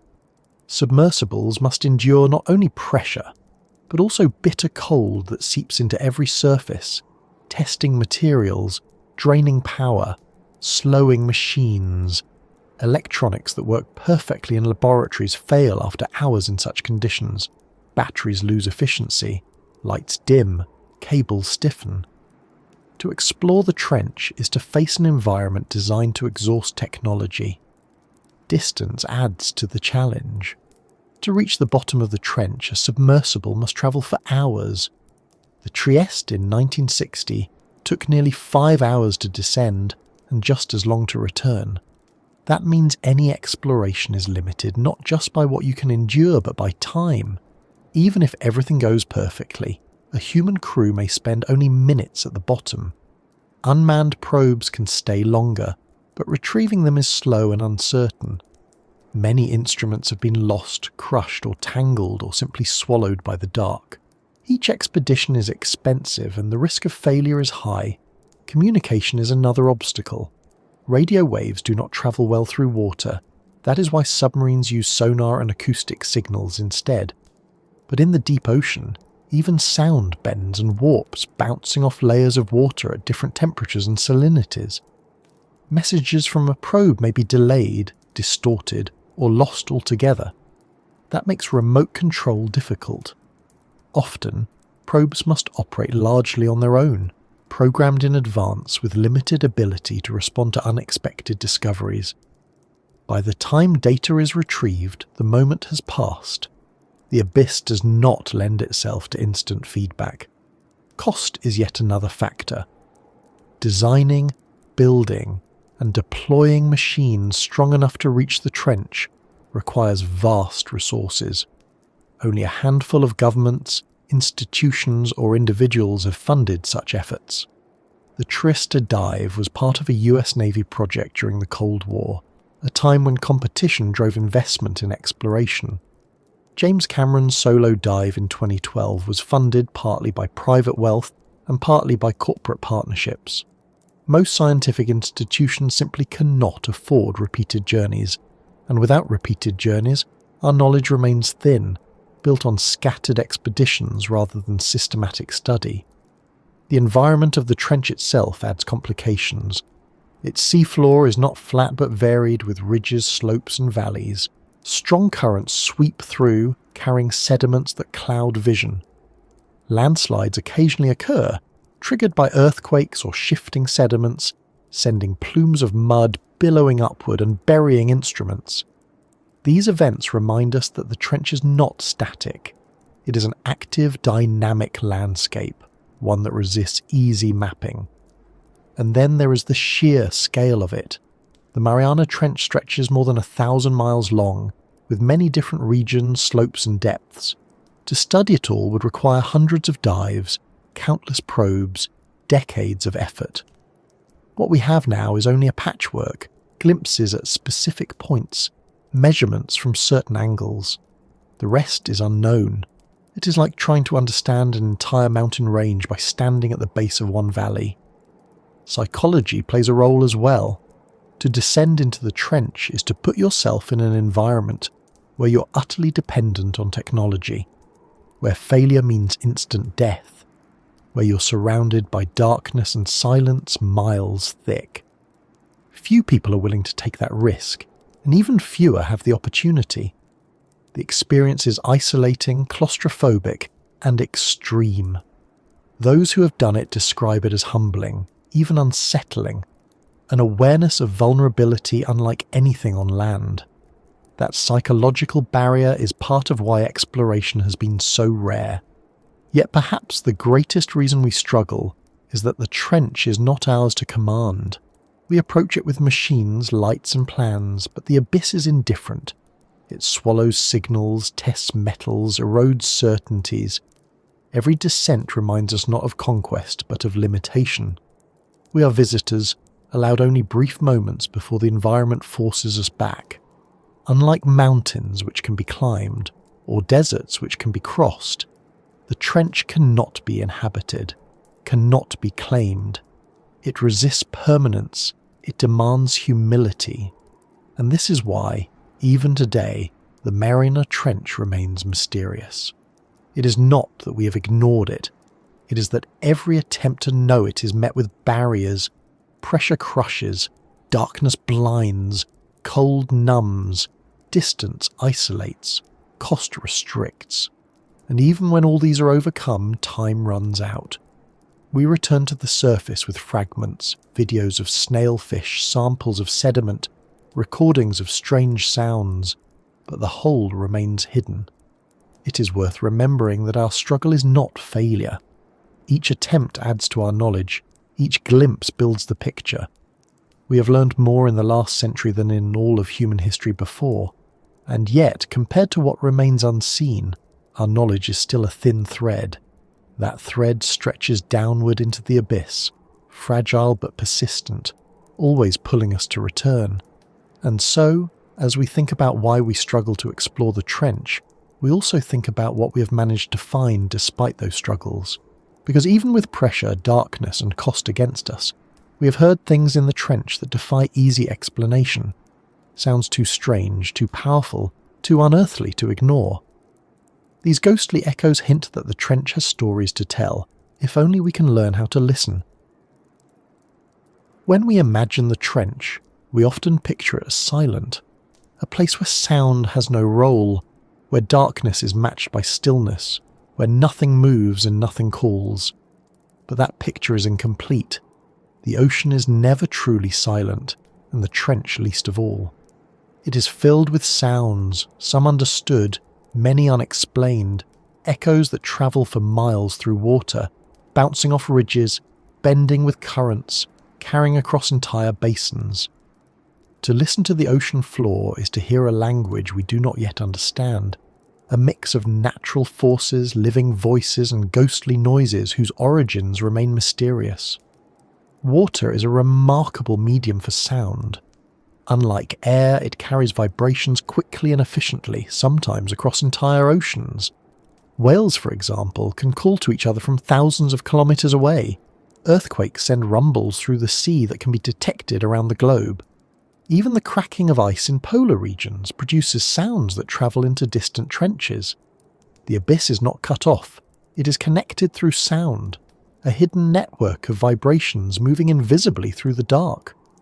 When scientists began lowering hydrophones into the trench, they expected to hear very little.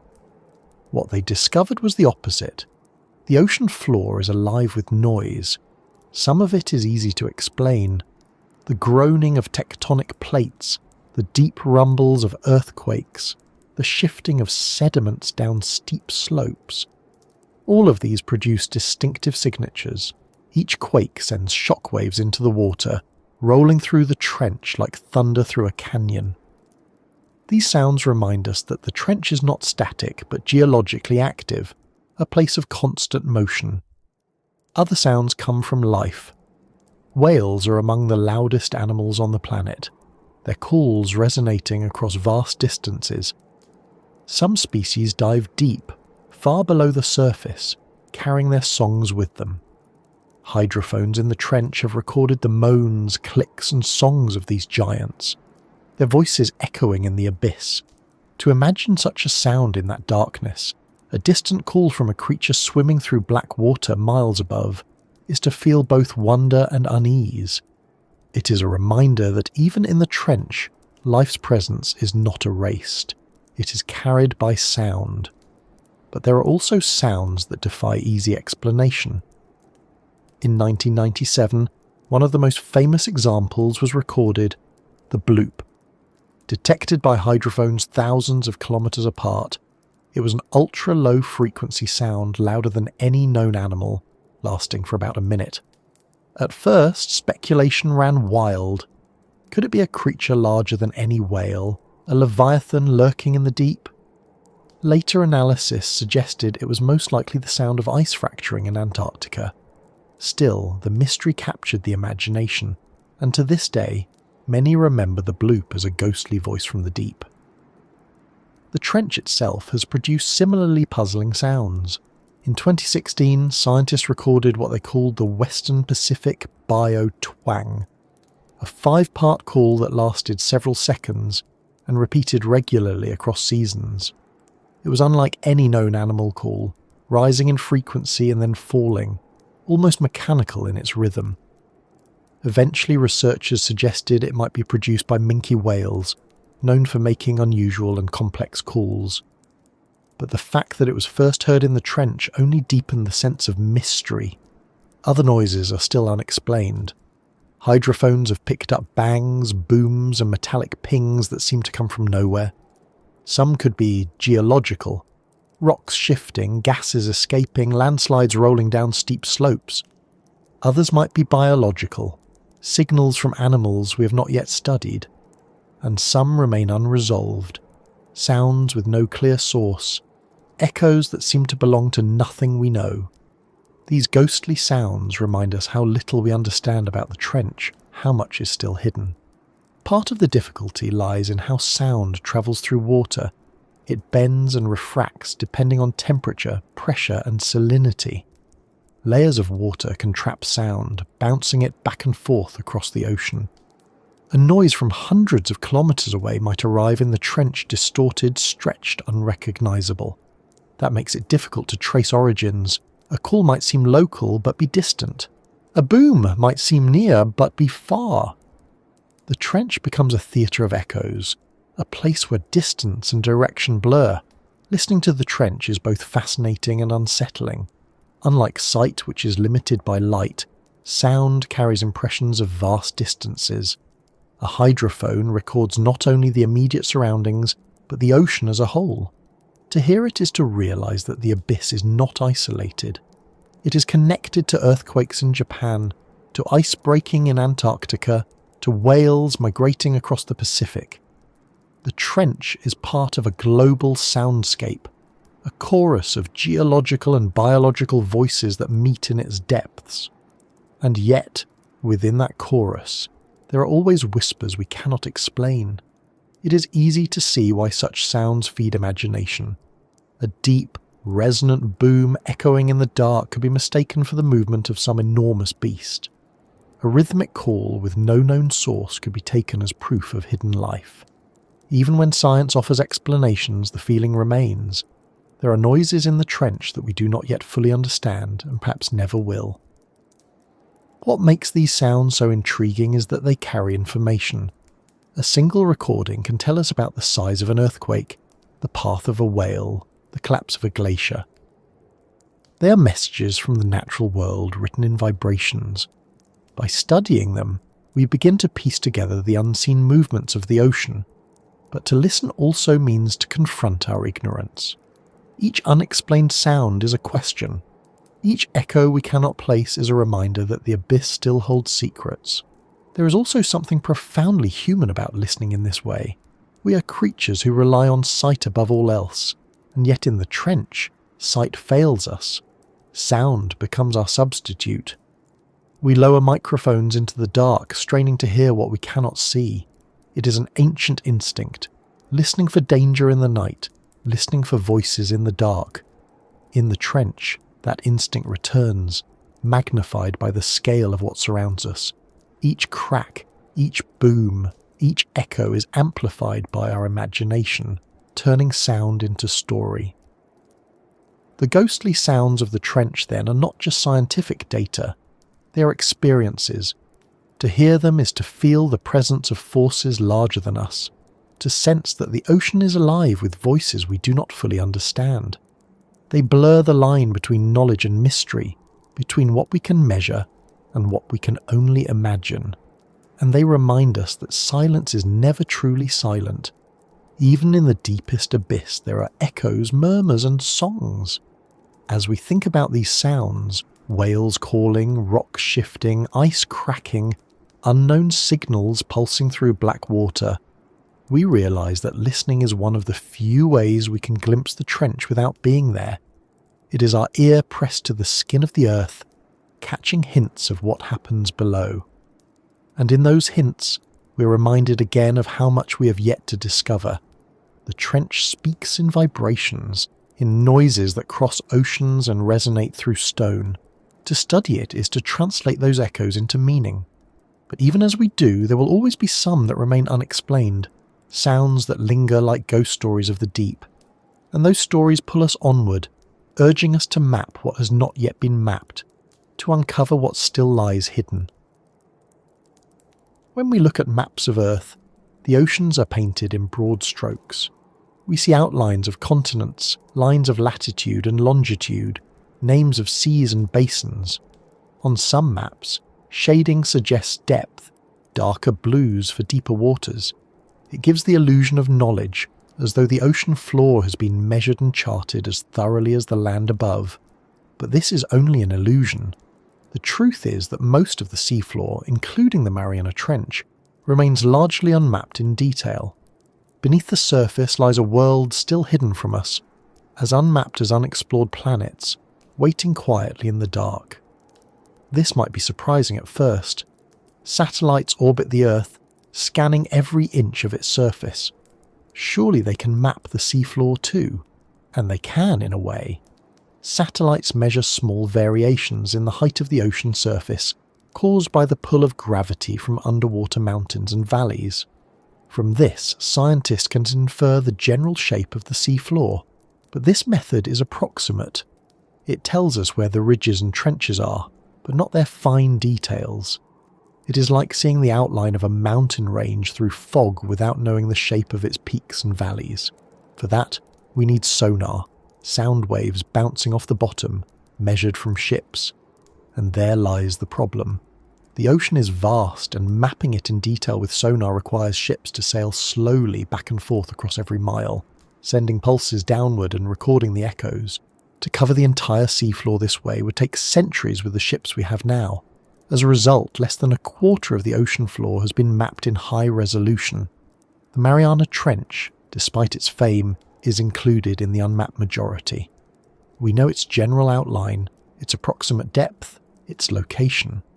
But the details, its slopes, its ridges, its hidden valleys, are still largely invisible. This means that within the trench there may be features we have never seen. Cliffs taller than mountains on land, valleys deeper than the Grand Canyon, slopes where sediments shift and slide.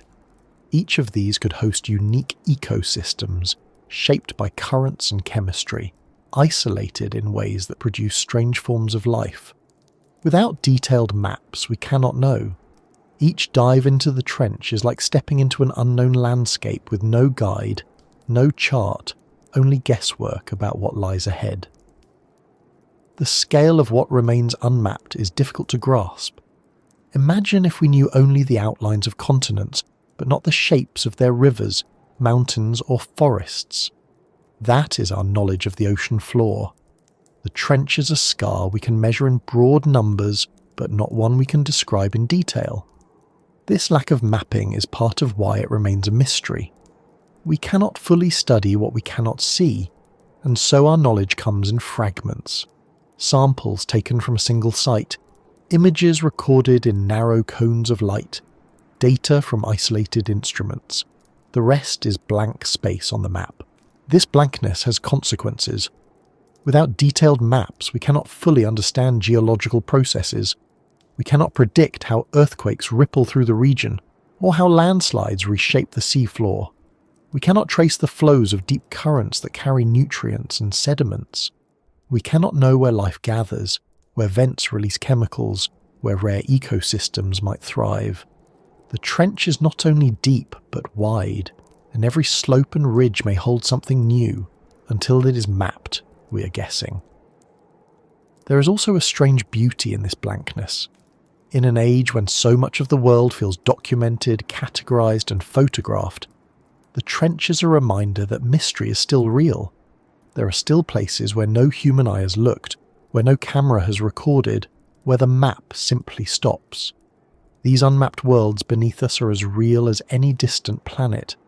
They are just hidden underwater, close yet unreachable. For explorers, this blankness is both a frustration and an invitation. It frustrates because science thrives on data, and without maps, every hypothesis is weaker, every model less certain. But it also invites because each new expedition has the chance to discover something unexpected. When a ship sails over an unmapped area and sends sonar downward, it may reveal mountains, ridges, or trenches no one knew were there. Each voyage redraws the picture, adding detail where before there was only a blur. Technology is slowly changing this. Autonomous underwater vehicles, or AUVs, can roam the depths, mapping with high-resolution sonar. Remotely operated vehicles, or ROVs, can be piloted from the surface, capturing images and data. Satellites are improving too, refining our understanding of gravity anomalies to improve large-scale maps. But progress is slow, limited by cost and time. For now, the trench remains mostly hidden. Its details are patchwork of glimpses. And so, when we say the Mariana Trench is a mystery, we mean not only that it is deep and dangerous, but that it is unmapped.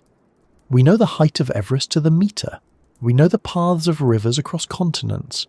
We know the shapes of valleys on Mars, but we do not know the detailed shape of the trench on our own planet. That absence is striking. It reminds us that discovery is not always far away. Sometimes it is beneath our feet, waiting in darkness. The unmapped trench also raises questions about what else might be hidden. Could there be geological features unlike anything we have seen? Could there be ecosystems isolated for millions of years, evolving in ways separate from the rest of life? Could there be chemical processes at work that reshape our understanding of the Earth's systems? Each possibility lingers in the blank spaces, unanswered until the maps are filled. But filling them will not be easy. Ships must sail slowly, methodically, back and forth across endless miles of ocean, a process both time-consuming and costly. Each pass covers only a narrow strip, and each expedition maps only a fraction of the total. The trench itself is remote, far from major shipping routes, making it less accessible than other parts of the ocean. These challenges explain why progress has been so slow. The ocean resists being mapped, not through hostility but through scale. It is simply too vast for our current tools to cover quickly, and yet there is progress. International efforts such as the Seabed 2030 project aim to map the entire ocean floor by the end of this decade. If successful, it would transform our understanding of the trench, replacing blanks with detail, mystery with data. But even then, the challenge of exploring those depths directly will remain. Mapping tells us shape, not life. It tells us contours, not ecosystems. The trench will always be more than lines on a chart. The unmapped worlds beneath us are reminders of humility. They show us that even here, on the planet we call home, we live surrounded by the unknown. We walk on land and fly through air, but most of Earth's living space lies beneath the waves, unseen. And in that unseen space lies the greatest mystery of all, the simple fact that our knowledge is still so incomplete. As we let this thought settle, imagining the trench as a vast blank on the map, an outline without detail, we find ourselves drawn to the question of how we can go further. What tools might allow us to fill in those blanks, to reach the abyss more fully, to push beyond the limits of current machines? The story of the trench is not only about what we do not know, but about how we try to know it. When we talk about the trench as one of Earth's greatest mysteries, it is easy to imagine that mystery is natural, as though the darkness and pressure and distance are simply too much for us. But the truth is that humans have never stopped trying to break through. Every time we invent new machines, every time we design stronger hulls or more advanced sensors, we are testing the limits of what we can bring into the abyss. Technology has always been our answer to the ocean's resistance. And the trench has always been the hardest test, pushing back against every advancement, reminding us how fragile our creations are when faced with the scale of the deep. The first serious step was simple sounding lines. Ropes weighted with lead, lowered from wooden ships. They gave crude measurements, sometimes reaching the bottom, often not. They were slow, clumsy, and unreliable, but they were the beginning. From there came steel cables and more refined tools, but the limitations remained. The abyss was too deep for such simple methods. What truly changed the game was sonar, the use of sound to map what could not be seen. By sending pulses downward and measuring the echoes, scientists could finally glimpse the shape of the seafloor without touching it directly. Sonar revealed mountains and valleys, trenches and ridges hidden beneath the water. It was sonar that first confirmed the staggering depth of the Mariana Trench, measurements so extreme that some doubted them until they were repeated again and again. But sonar was only the first step. To truly explore the trench, machines had to descend into it, to endure pressures and darkness no human could withstand unprotected. The early 20th century brought experiments with bathyspheres, steel spheres lowered by cables, with small windows for observation. They reached impressive depths for their time, but nowhere near the bottom of the trench. Each dive was risky, each creak of the metal a reminder that collapse could come at any moment. Then came the bathyscaphe Trieste, a milestone in engineering. Its design was ingenious. A large float filled with gasoline, lighter than water and incompressible, attached to a small steel sphere where the crew sat. Ballast was dropped to sink. Gasoline provided buoyancy to rise. In 1960, Jacques Picard and Don Walsh used the Trieste to reach the bottom of the Challenger Deep, nearly 11 kilometers down. Their journey was both a triumph and a lesson.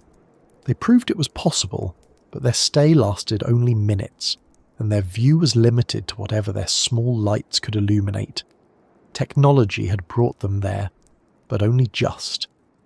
Decades passed before another manned mission returned. During those years, unmanned probes became the focus. Machines could endure where humans could not, and they could stay longer. Cameras, sensors and samplers were lowered into the trench, sometimes returning with images, sometimes with fragments of strange life, sometimes with nothing at all when equipment failed under pressure. Every probe was a gamble.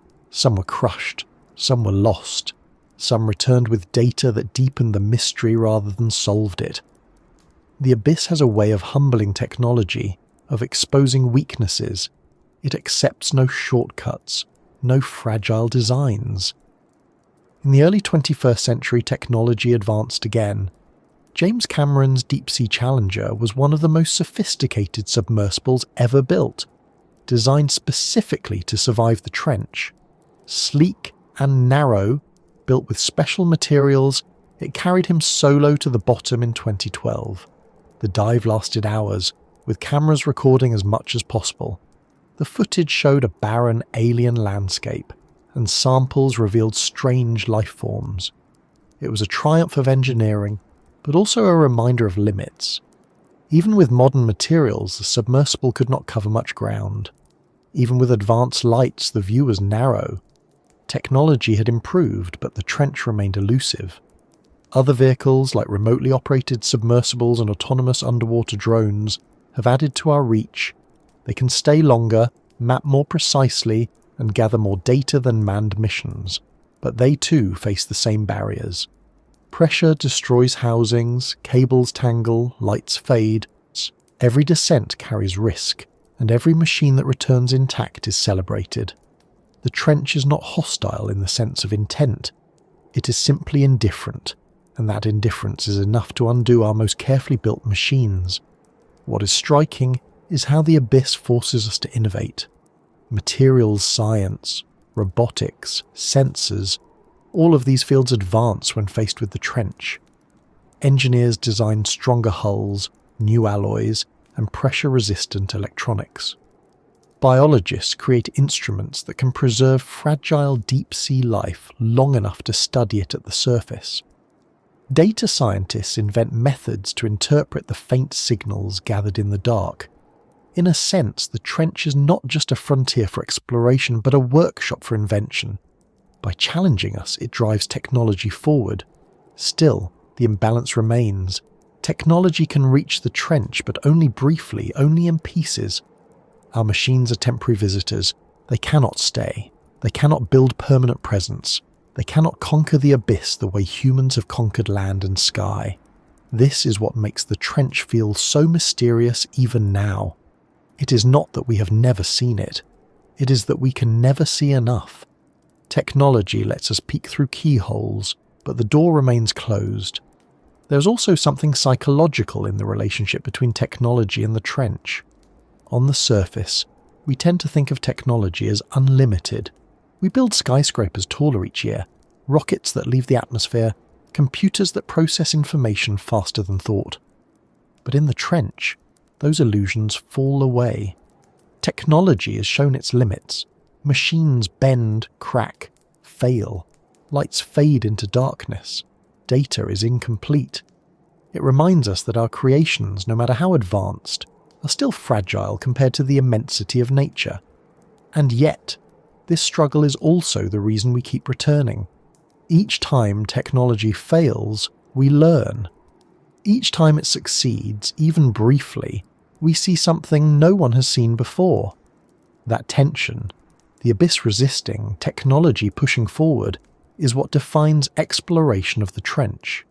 It is not a story of conquest, but of persistence. There are new frontiers on the horizon, materials stronger than steel, composites designed to resist both pressure and cold, drones capable of autonomous mapping, networks of sensors able to communicate across the ocean floor. These are not science fiction but active projects.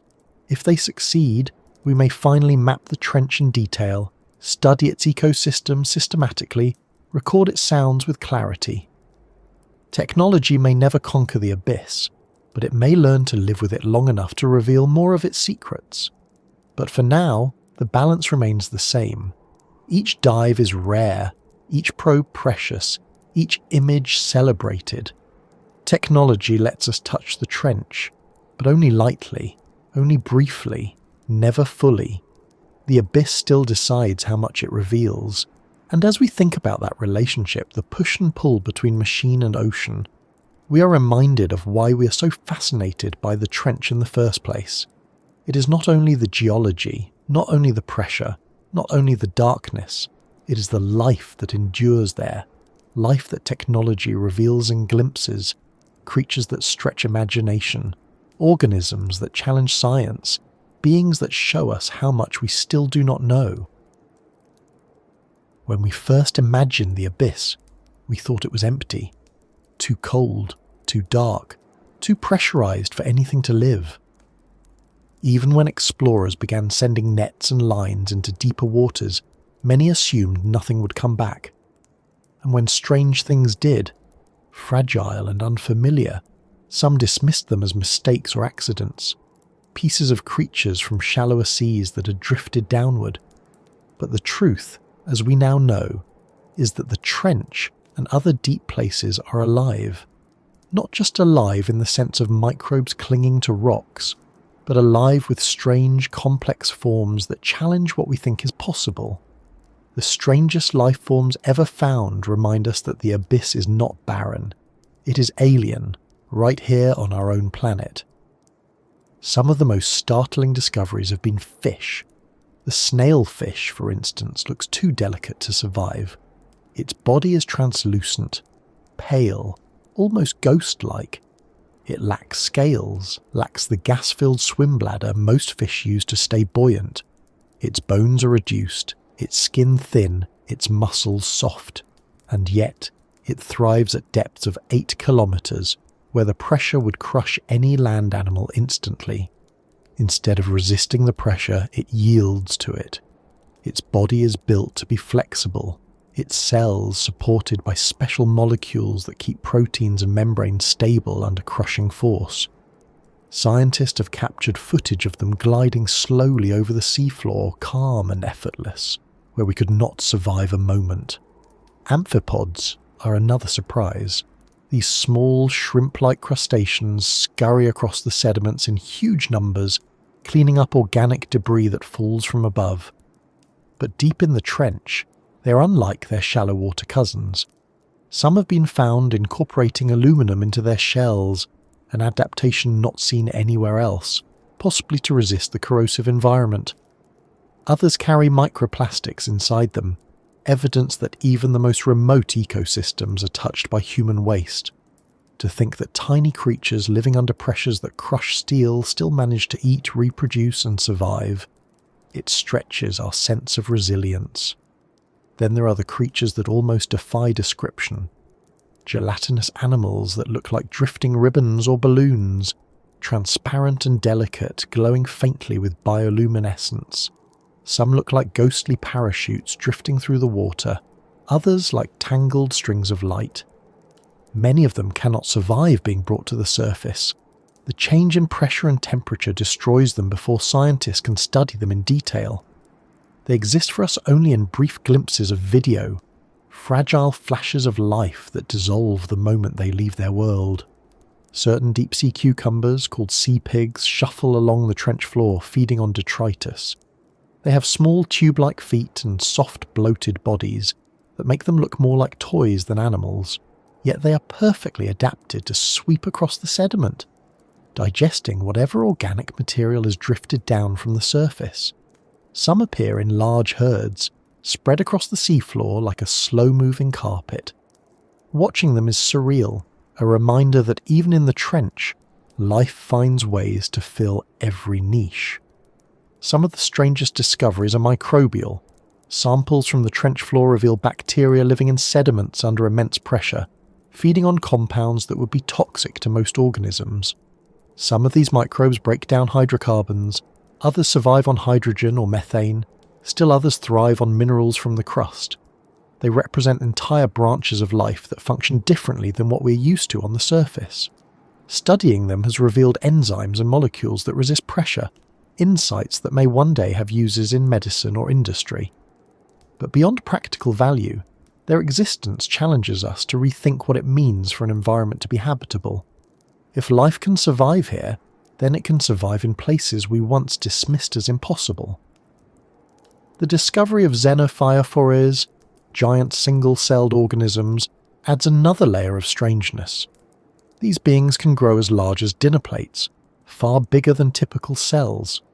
They live on the sea floor, building intricate structures from sediments and surviving in conditions that would kill most other cells instantly. To think of a single cell as something visible to the naked eye, sprawling across rocks like a colony, when it is just one organism, it is another reminder that the trench rewrites rules. What makes these life forms so compelling is not just their appearance, but the way they force us to question assumptions. On the surface, life depends on sunlight. Plants capture energy, animals feed on them. Food chains rise from the base of photosynthesis. In the trench, there is no sunlight, and yet food chains exist. Some depend on marine snow, the slow fall of organic particles drifting down from above. Others depend on chemosynthesis, bacteria turning chemicals into energy at hydrothermal vents. Still, others may depend on processes we have not yet discovered. The strangest life forms remind us that survival does not require the conditions we find comfortable. It requires adaptation, nothing more. Explorers often describe the experience of seeing these creatures as surreal. Inside a submersible, peering through a small window, they watch translucent fish glide by, their bodies glowing faintly. They see shrimp-like swarms flickering with light. They see jelly-like animals pulse slowly, each movement delicate, each form fragile. The lights of the submersible reveal them briefly, then the darkness swallows them again. It feels like encountering aliens, not because they come from another planet, but because they come from a part of our planet we cannot inhabit. Popular imagination often takes these glimpses further, imagining that if such strange creatures exist, perhaps even stranger ones await discovery. The trench is so vast and so unmapped that it is easy to believe we have only seen the beginning. Could there be giants living in hidden valleys? Could there be life forms with chemistries completely unlike ours? We do not know. Each discovery so far has been a surprise, so it is difficult to dismiss the possibility of more surprises waiting. What is certain is that the trench has already expanded our understanding of life. Every new species found there adds to biology, showing us new strategies for survival. Some of these strategies, like stabilizing proteins under pressure or generating light in darkness, have already inspired scientific research on the surface. Others remain mysteries, adaptations we do not yet fully understand. The strangest life forms are not just curiosities, they are teachers, showing us how flexible life can be.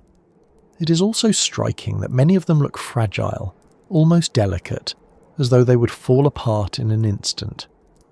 And yet, they are the survivors. They endure pressures that destroy steel and cold that freezes bone. Their fragility is only apparent. Their softness is their strength. Their yielding their endurance. It is a lesson written into their very forms, one that challenges our notions of toughness and resilience. And when we think of these creatures, the snailfish, the amphipods, the sea pigs, the xenophyophores, the glowing jellies, we realize that the trench is not empty at all. It is not barren, not lifeless, not silent. It is a world filled with beings so strange they feel impossible, yet they exist. And their existence turns the trench from a hole in the seafloor into a realm of wonder. As we picture these life forms drifting in the darkness, it is natural to wonder what they mean beyond biology. Do they hint at possibilities elsewhere? Do they suggest that life might exist in places we once considered sterile? The trench becomes not only a mirror of Earth's adaptability, but a window into the universe's potential. And from that thought, the mind drifts toward speculation, to theories of what might still remain unseen, waiting in the shadows of the abyss. When we think about the trench, what we know is already astonishing. We know about crushing pressure, alien-looking fish, microbes thriving in sediments, and glowing creatures pulsing in darkness. But what we don't know may be even greater. The Mariana Trench is a place where knowledge is scarce, where glimpses are few, where blank spaces on maps remain. In such emptiness, the mind cannot help but wonder. Scientists build theories, writers imagine monsters. Philosophers wonder what it means to have such a mystery still alive on our own planet. Theories of the unknown are not only guesses about what is hidden, they are reflections of our own need to explain the unexplained. One of the most common theories concerns undiscovered species. We have already found creatures that defy expectations: fish without scales, giant single-celled organisms, shrimp-like animals with chemical armor. If such beings exist, then surely others do as well. Some scientists estimate that only a fraction of deep-sea species have been identified, perhaps as little as 10%. The trench, with its extreme conditions and isolation, may host species that have never appeared anywhere else. Entire ecosystems could exist in hidden valleys or around chemical seeps, species that have evolved in total darkness for millions of years. Theories of what these species might be range from giant invertebrates to microscopic colonies with unusual metabolisms, from adaptations we can predict to ones we cannot even imagine. Another theory touches on scale. Could there be large animals, bigger than any we have documented, living in the trench? The thought has inspired myths of colossal squid, leviathans, even prehistoric survivors like the megalodon. Science is cautious here. The food supply in the trench is limited, and ecosystems that can support massive creatures are unlikely. Still, occasional discoveries, like the existence of giant squid over 10 meters long, remind us not to dismiss the possibility of size. It is not impossible that something larger than expected lurks in the depths, only that it would be rare, perhaps unseen except in fleeting glimpses. There are theories that the trench may harbour unique chemical processes, places where geology and biology intersect in ways we do not yet understand. Hydrothermal vents release minerals and gases that fuel chemosynthetic life. But what if there are other processes, stranger reactions occurring under pressure? Some speculate that the trench floor may host rare minerals, even forms of chemistry not found elsewhere on Earth. Microbes feeding on these chemicals could point toward entirely new pathways of life, new insights into biology and energy. These theories are not just about what lives there, but about what forces shape life itself. Some theories drift further, into the realm of speculation. The idea of ancient species surviving in isolation is one of them. Could the trench be home to lineages that disappeared from the surface long ago? The ocean has always been a refuge for life. When extinction swept across land, the deep sea often preserved isolated survivors. Coelacanths, once thought extinct for 65 million years, were rediscovered alive in the 20th century. Proof that the deep can keep secrets for longer than we imagine. If that is possible, could the trench hide other survivors of Earth's past? These questions hover on the edge between science and imagination. We have no proof, but neither can we fully dismiss the possibility. Theories also extend beyond Earth. The trench has become a model for thinking about oceans elsewhere in the solar system. If life can survive here, could it also survive beneath the ice of Europa or Enceladus? Moons with hidden oceans under their frozen crusts. Scientists study trench microbes to understand what alien life might look like. Theories of the unknown, in this sense, are not only about the Mariana Trench but about the universe itself.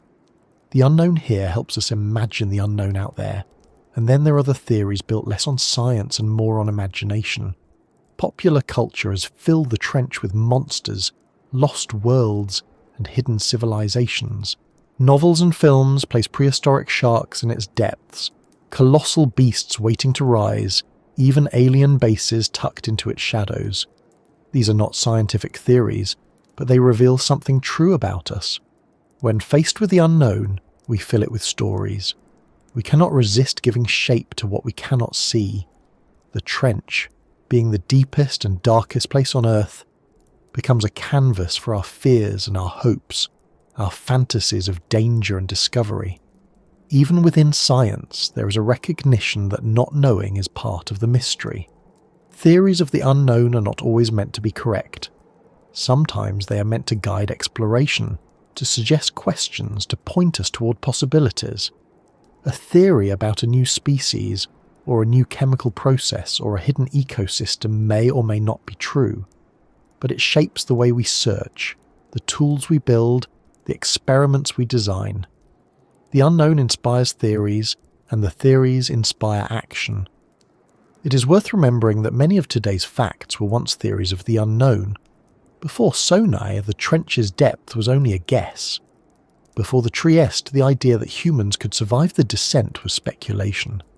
Before cameras recorded them, glowing fish and gelatinous creatures were the stuff of sailors' tales. Each discovery has moved something from imagination into knowledge. Theories of the unknown are simply the next steps waiting to be proven. But even as knowledge grows, the unknown will remain. The trench is too vast, too hostile, too hidden to ever reveal itself completely. There will always be questions unanswered, mysteries unresolved, gaps that our minds will fill with possibilities. That is what makes the trench so compelling. It is not only what we know, but what we might know. The space between fact and imagination. The room where theories live.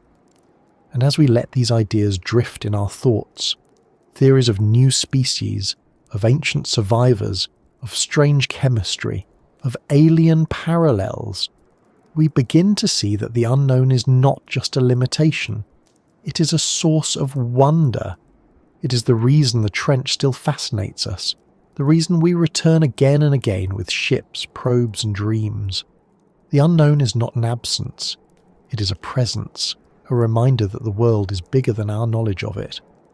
From here, the story flows naturally toward the imagination itself, how the trench has become not just a scientific puzzle, but a space where human creativity flourishes, where we project our fears, our myths, and our sense of awe.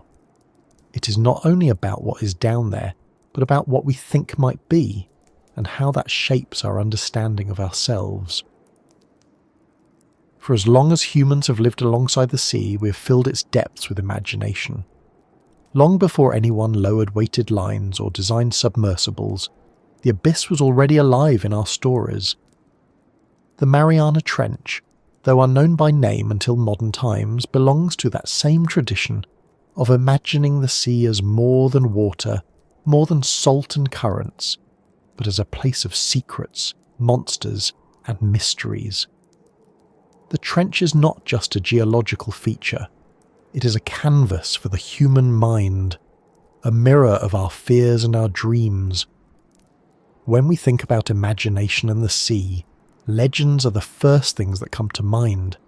Sailors' tales of giant squids, serpents encircling the globe, shadowy figures rising from the water. These stories were born from limited knowledge and endless nights spent looking into darkness. The trench, as the deepest darkness of all, naturally became a stage for imagination once it was discovered. If there was ever a place where myths might hide, this was it. For many people, hearing the name Mariana Trench conjures images not of geology or pressure, but of monsters waiting unseen.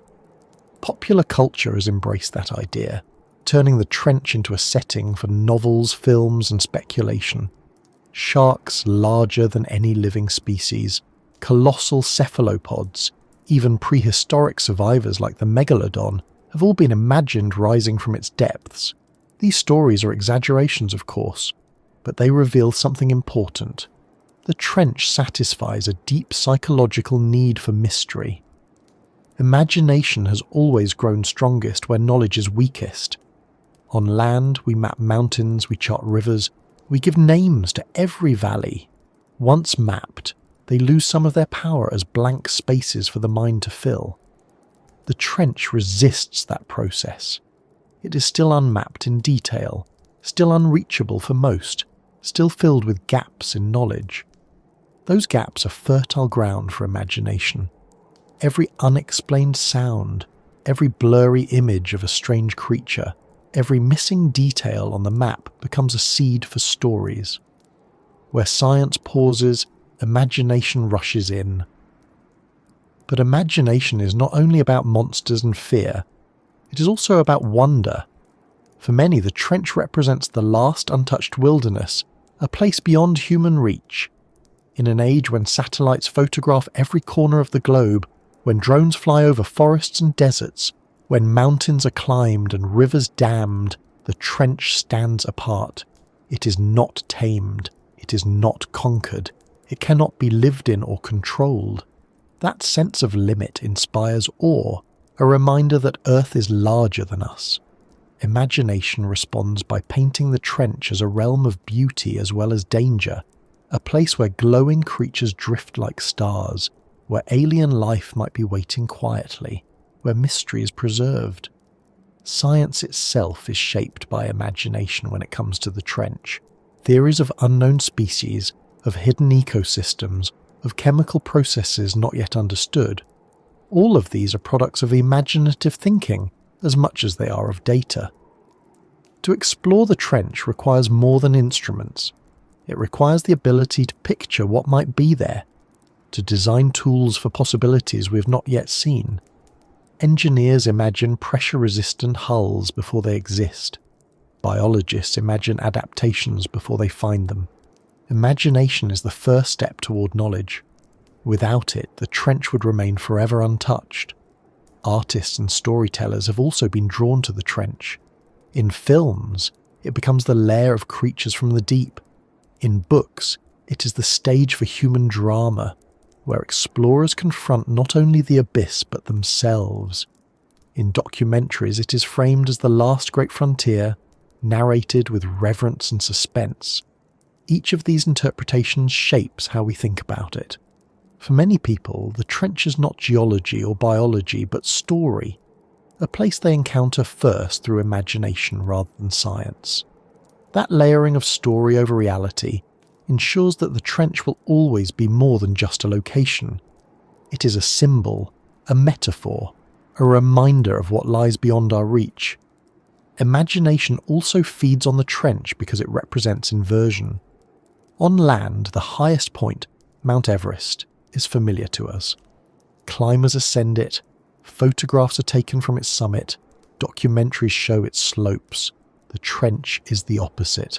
It is the lowest point, the place that pulls downward instead of upward, where humans cannot climb but only sink. That inversion makes it alluring. Our minds are drawn to opposites, to extremes. If Everest symbolizes human triumph, the trench symbolizes humility. If the mountain is about reaching higher, the trench is about realizing how small we are. Imagination thrives in that contrast. Even the idea of alien life is tied to the trench through imagination. Scientists point to it as a model for what might exist beneath the ice of distant moons, but the connection resonates beyond science. People imagine the trench as Earth's own alien world, hidden not in space but underwater. The glowing fish, the translucent creatures, the microbes feeding on chemicals instead of sunlight. All of these look alien to us. They feel like proof that the universe is stranger than we think. The trench becomes a way to imagine what life elsewhere might be like, a living analogy for otherworldly survival. What is striking is how the trench is both real and imagined at the same time. It exists as a physical location, measurable, mapped in broad strokes, studied by machines. But it also exists in our minds as a place of story, symbol and metaphor. These two versions feed each other. The real trench inspires imagination. Imagination fuels interest in the real trench. Together they ensure it remains alive in human culture as well as in science. There is a reason explorers and storytellers use similar language about the abyss. Both speak of darkness, of mystery, of the unknown pressing against the edges of knowledge. Both frame the trench as a place where certainty ends and wonder begins. The difference is only in form. One records data, the other tells stories. But both are responding to the same truth, that the trench resists being fully known, and in that resistance it sparks imagination. Even those who will never study the trench directly still feel its pull. Hearing its name, people imagine what might be there, what they might see if they could descend. That act of imagining connects us to it, makes it part of our shared mental landscape. The trench is not only under the Pacific Ocean, it is also in our minds, part of the way we think about mystery itself, and as we reflect on that, we see why the trench is so powerful in our imagination. It is one of the few places left on Earth that still holds genuine mystery that resists satellites and photographs and easy answers. In that mystery, imagination finds its home. And from imagination, we move naturally to the reason the trench has kept that mystery so well. the conditions and barriers that prevent us from turning imagination into certainty. Every generation likes to believe it is living at the height of knowledge. We have satellites in orbit, telescopes that peer across billions of light years, machines that map the genome, computers that simulate entire worlds. We walk with a sense that most of the mysteries have been solved, that the Earth has been charted and explained, and yet the Mariana Trench stands as proof that this belief is an illusion. Even with all our technology, even with all our effort, the trench remains mysterious. The question is why? Why, in an age of precision and data, does mystery still persist? The first reason is scale. The ocean is simply too vast. More than 70% of our planet is covered in water, and most of it is deep ocean. The trench is part of that immensity, a single scar in a seafloor that stretches for hundreds of millions of square kilometres. To study it in detail would take countless expeditions, endless hours of mapping, resources beyond what any one country or institution is willing to spend. We prioritise satellites, space missions, medical research, climate models. The trench, for all its fascination, remains low on the list of priorities. Its scale demands more than we have yet given it, and so mystery persists. The second reason is environment. The trench is not just big, it is hostile.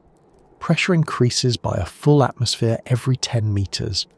At the bottom, the weight is more than 1,000 times what we feel at the surface. Temperatures hover near freezing. Darkness is absolute. Communication is distorted. Machines fail. Every attempt to descend faces obstacles that no amount of preparation can fully erase. Even the most advanced submersibles are temporary visitors, able to stay only for hours, able to see only what their lights can touch. The abyss accepts no permanent presence. It keeps its secrets by being inhospitable. The third reason is cost. Exploration is expensive and funding is limited. Space exploration captures public imagination and political will more easily. Medical breakthroughs promise direct benefits to billions of people. The trench offers knowledge, but knowledge is not always enough to win investment. Each dive costs millions. Each probe is fragile. Each mission risks failure. In such a world, the trench is explored only occasionally, when funding aligns with curiosity or prestige. The gaps between expeditions mean that progress is slow and mystery lingers. Another reason is fragility, of both technology and life. Instruments are destroyed by pressure, cameras fail in the dark, samples are damaged on the way to the surface. Many of the creatures we glimpse cannot survive outside their environment, so they vanish before they can be studied in detail. We are left with fragments, partial data, incomplete records. Mystery persists because our tools, for all their advancement, are not yet strong enough or delicate enough to capture the trench in full. Mystery also persists because of time. The Earth is not still. It shifts, it moves, it changes. Earthquakes reshape slopes, landslides bury instruments, vents open and close, currents stir sediments. By the time we return to a site, it may already be different. To understand the trench requires long-term observation, but long-term presence is impossible. We catch moments, snapshots in time, never the full story. Mystery persists because the trench is not only hidden, but dynamic. It changes while we are not watching. There is another layer as well. Perspective. Even when we gather data, we interpret it through our own assumptions. We look for patterns we understand, for forms of life that resemble what we know, for processes that fit our models. But the trench may hold things that do not match our expectations. It may be that we have already recorded signals of unknown life or unknown chemistry, but have not recognized them for what they are. Mystery persists not only because of limits in access, but because of limits in imagination. And perhaps the deepest reason is that the unknown is endless. Every discovery in the trench raises more questions than it answers. Finding snailfish at record depths leads us to ask how much deeper life can survive. Discovering microbes in sediments leads us to ask what other chemistries are possible. Recording strange sounds leads us to ask what creatures or processes produce them. The trench is not one mystery, but a generator of mysteries, each glimpse opening new avenues of wonder. The more we learn, the more we realise how much we do not know. It is worth noting that mystery persists by design as well. The Earth has arranged itself so that the trench is hidden, sealed away by water, pressure and darkness. Unlike mountains, which rise into air where we can see them, trenches sink into realms we cannot access. The unknown is preserved by the simple physics of water. Until we develop technology far beyond what we have now, those barriers will remain. The trench's mystery is not accidental, it is structural. But beyond all these practical reasons, mystery persists because it must. A world without mystery would be smaller, thinner, less inspiring. Mystery is what drives exploration, what fuels curiosity, what keeps us searching. The trench holds onto its secrets not only because of pressure or cost, but because mystery is its very nature. If it were fully mapped, fully known, it would lose something of its power. Its role in our imagination depends on the fact that it resists complete understanding. In this way, the trench teaches us something profound about knowledge itself. Mystery is not a sign of failure, it is a sign of life. To have unanswered questions is to be alive in a world that still has room for wonder. The trench persists as a mystery because it is too large, too deep, too strange to be otherwise. And perhaps it always will. As we reflect on this persistence, we begin to see how the trench is not only a scientific puzzle, but a symbol of the unknown in general. It reminds us that no matter how much we advance, no matter how far we reach, there will always be places we cannot fully see. And in those places, imagination and curiosity will always thrive. That is why the trench continues to draw us back, again and again, with ropes, with probes, with cameras, with stories. And as the thought settles, another question naturally rises. If mystery persists here on Earth, what does it mean for our search beyond Earth? The trench is the closest thing we have to an alien world, right here at home. Its persistence as a mystery is not only about the ocean, it is about the universe itself, and about how we see our place in it.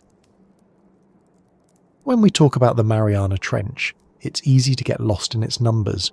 11 kilometers deep, 1,000 times the pressure at the surface, temperatures near freezing, darkness absolute.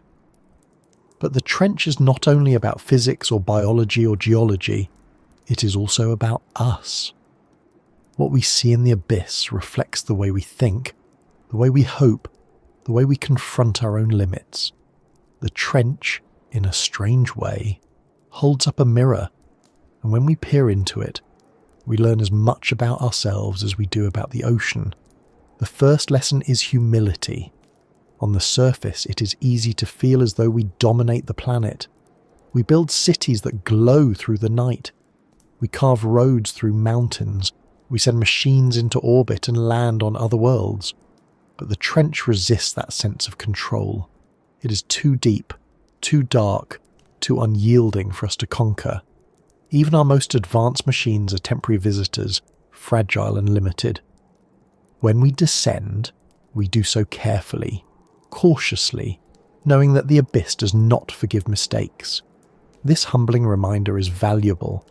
It teaches us that no matter how far we advance, there will always be forces larger than us, environments beyond us, mysteries we cannot yet master.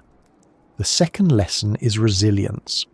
The creatures of the trench, as strange as they appear, show us that survival is not about resisting conditions, but adapting to them. Snailfish thrive where pressure is immense. Amphipods incorporate metals into their shells. Microbes flourish on chemical reactions we once thought inhospitable to life. They do not fight against the environment. They grow into it, bending with it, surviving by embracing it. For us, this is a powerful metaphor. Resilience does not always mean standing firm. Sometimes it means yielding, reshaping, finding new strategies. The deep teaches us that life is creative, flexible, and stubborn in its persistence. The third lesson is perspective. We tend to think of the world in terms of what we can see: land, sky, surface waters. But the trench reminds us that most of Earth is invisible to us. Most of the planet's living space is ocean, and most of that ocean is dark, cold, and deep. What we see each day is only the thinnest slice of the biosphere. The trench shifts our perspective outward, forcing us to recognize that our familiar environment is not the norm but the exception. To most of Earth's life, darkness is home, pressure is normal. The trench asks us to rethink our place in the planet's story, to see ourselves not as central but as one variation among many. The fourth lesson is curiosity. Despite the challenges, despite the costs, we continue to send machines, probes, and people into the abyss. Something in us is unwilling to let mystery stand untouched. We want to know what lives there, what sounds echo, what processes shape the sea floor. This drive is deeply human. Curiosity pulls us beyond safety, beyond necessity, into the unknown. The trench proves that curiosity is not extinguished by danger. If anything, it grows stronger. Each glimpse deepens the hunger for more. Each unanswered question sparks another expedition. The abyss teaches us that curiosity is not optional, it is part of who we are. The fifth lesson is imagination. The trench is one of the last great blank spaces on the map, and in those blanks, imagination thrives. We picture creatures that may or may not exist. We invent stories of leviathans, alien worlds, hidden civilizations. We let the trench stand in for mystery itself. Imagination is not weakness here, it is strength. It gives us metaphors, stories, ways to hold the unknown in our minds. Science and imagination together form the full picture, one grounding us in data, the other stretching us beyond it. The trench teaches us that imagination is not childish. It is necessary for confronting what we do not yet understand. The sixth lesson is fragility. Even in the depths, where no human has ever lived, our influence reaches. Microplastics have been found in amphipods from the trench. Pollutants have been detected in sediments. The deepest place on Earth is not untouched by us. This realization is sobering. It shows that our actions extend further than we imagine, that no part of the planet is truly beyond our reach. The trench reflects back to us our own footprint, magnified by distance, a reminder that stewardship of Earth is not limited to the places we see each day. The seventh lesson is wonder. When explorers describe their descents, when scientists share footage of translucent creatures glowing faintly in the dark, the response is always the same: awe. The trench is not only a scientific sight, it is an emotional one. It makes us feel small, yes, but also amazed. Wonder is what keeps us going, what pushes us to return despite danger and cost. It reminds us that knowledge is not only about utility, it is also about beauty. The trench teaches us that wonder is not a distraction, it is a guide. And the eighth lesson, perhaps the most profound, is about mystery itself. In a world where so much feels explained, the trench shows us that the unknown is still real. Mystery has not vanished. It is not relegated to the past. It is alive beneath our feet, in the depths we have not yet mapped, in the creatures we have not yet named, in the sounds we have not yet explained. The trench teaches us to value mystery, not as ignorance, but as possibility. It reminds us that to not know is not failure, it is invitation. All of these lessons add up to something larger.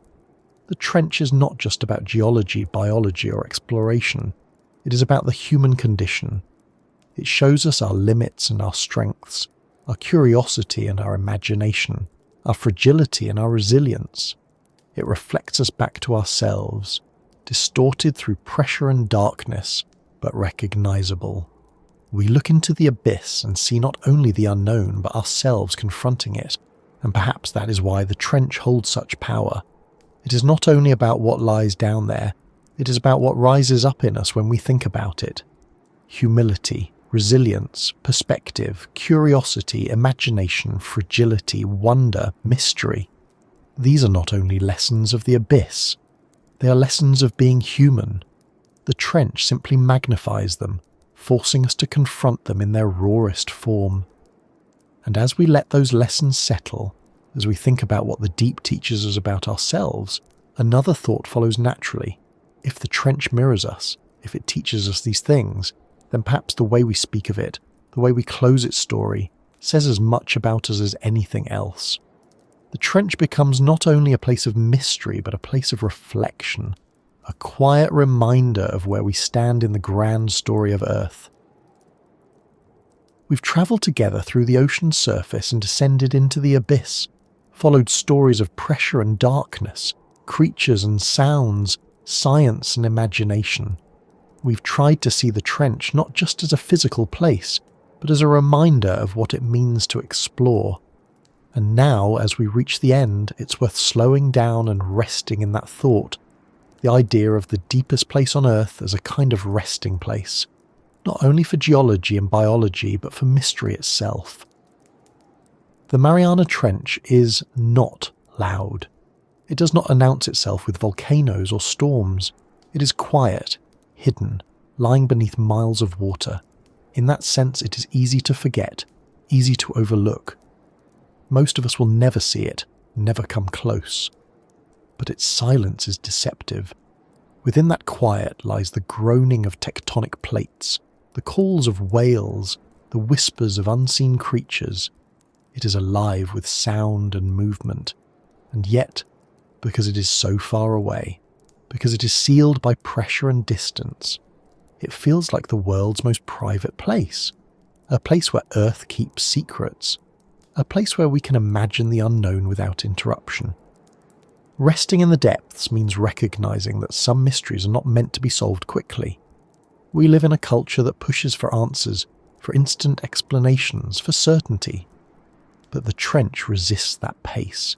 It gives us glimpses slowly, in fragments.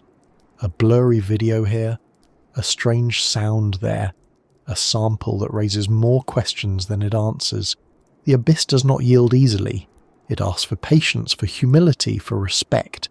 And in that way, it teaches us something about rest. Knowledge does not always come in a rush. Sometimes it comes in pauses, in silences, in the willingness to wait. There is also a kind of peace in knowing that the trench still exists beyond our reach. In a world where so much is mapped, photographed and shared instantly, the idea that something remains unseen is comforting. It tells us that Earth is still larger than our screens, that wonder cannot be reduced entirely to pixels or numbers. The trench is like a book with missing pages. We can read around them, guess at their meaning, imagine what might be written there, but we cannot skip ahead. The story is unfinished, and maybe it always will be. That unfinishedness is part of its beauty. For those who descend into it, the experience is described less as a conquest, and more as a moment of reflection. Jacques Picard, after reaching the bottom in the Trieste, said he saw a flat grey seafloor and a small fish darting past. James Cameron, after his dive, described it as desolate but oddly peaceful, a world without colour except for the green glow of his instruments. Neither spoke of triumph in the way mountaineers do after summiting Everest. They spoke of quiet, of stillness, of being in a place that was not meant for us and feeling the weight of that truth. The trench, in that way, is not a stage for human achievement, but for human humility. To rest in the depths is to accept that not everything is ours to own. Some places belong to themselves. Some mysteries remain mysteries not because we have failed, but because they are vast. The trench does not need us. It existed long before us and will exist long after. It is patient. It waits. It reminds us that the world is not shaped to our scale. We are small in its story. And maybe that is the final gift the trench gives us, a reminder of scale. In our daily lives, we're absorbed by details, work, schedules, screens, responsibilities. They feel immense when we're close to them, but the trench pulls us out of that closeness. It shows us something deeper, older, larger. It shrinks our concerns, not to dismiss them, but to put them in perspective. Resting in the depths is not about forgetting the surface. It is about seeing it differently, in proportion to the greater whole. It is also about connection. The trench is far away, but the ocean that covers it is the same ocean that touches every shore. The water above the abyss flows eventually to coasts and currents around the world. The creatures that die above it drift down, becoming food for the organisms below. The sounds recorded there are echoes of events thousands of miles away. The trench is not isolated. It is part of the same earth we live on. Resting in the depths reminds us that we too are connected. What happens at the surface touches the abyss. What happens in the abyss, in ways subtle and slow, touches the surface. There is a quiet irony in the fact that even here, at the deepest place on Earth, traces of us appear. Microplastics in amphipods, pollutants in sediments. We are present even where we cannot go, and that reminder is not peaceful. It is sobering. Resting in the depths means accepting responsibility as well. The ocean holds our mistakes as much as it holds our mysteries. To rest here is to recognize that our reach extends further than we intend, and that stewardship of the earth includes even the places we cannot see. But above all, the trench gives us wonder. That may be its greatest lesson. Wonder that fragile creatures can thrive where pressure crushes steel. Wonder that life glows in the dark without sunlight. Wonder that sounds echo from unseen sources, carrying across oceans.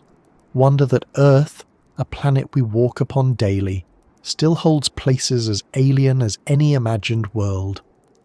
Resting in the depths is resting in wonder, allowing ourselves to feel awe instead of rushing to reduce it. As we close this journey, picture the trench one more time, a vast scar in the seafloor, silent above, alive below. Creatures drifting in the dark, glowing faintly, sediments shifting slowly, landslides waiting quietly, sounds travelling across miles of water, some explained, some not. Machines descending, fragile lights in an endless black, and beneath it all the steady weight of pressure, the patience of geology, the persistence of mystery. The trench is still there, right now, unchanged by whether we look at it or not. It is not waiting for us, not calling us. It simply is. And in that simple being, it reflects something essential. Mystery does not need us, but we need mystery. So let the trench rest. Let it remain deep and quiet, hidden beneath the ocean. We will return to it again and again, with ships and cameras and stories. But even if we never uncover all of its secrets, it will still serve its purpose. It will remind us that wonder is real, that limits exist, that humility is necessary, that imagination is alive. And in that way, the trench is not only part of the Earth story, but part of ours,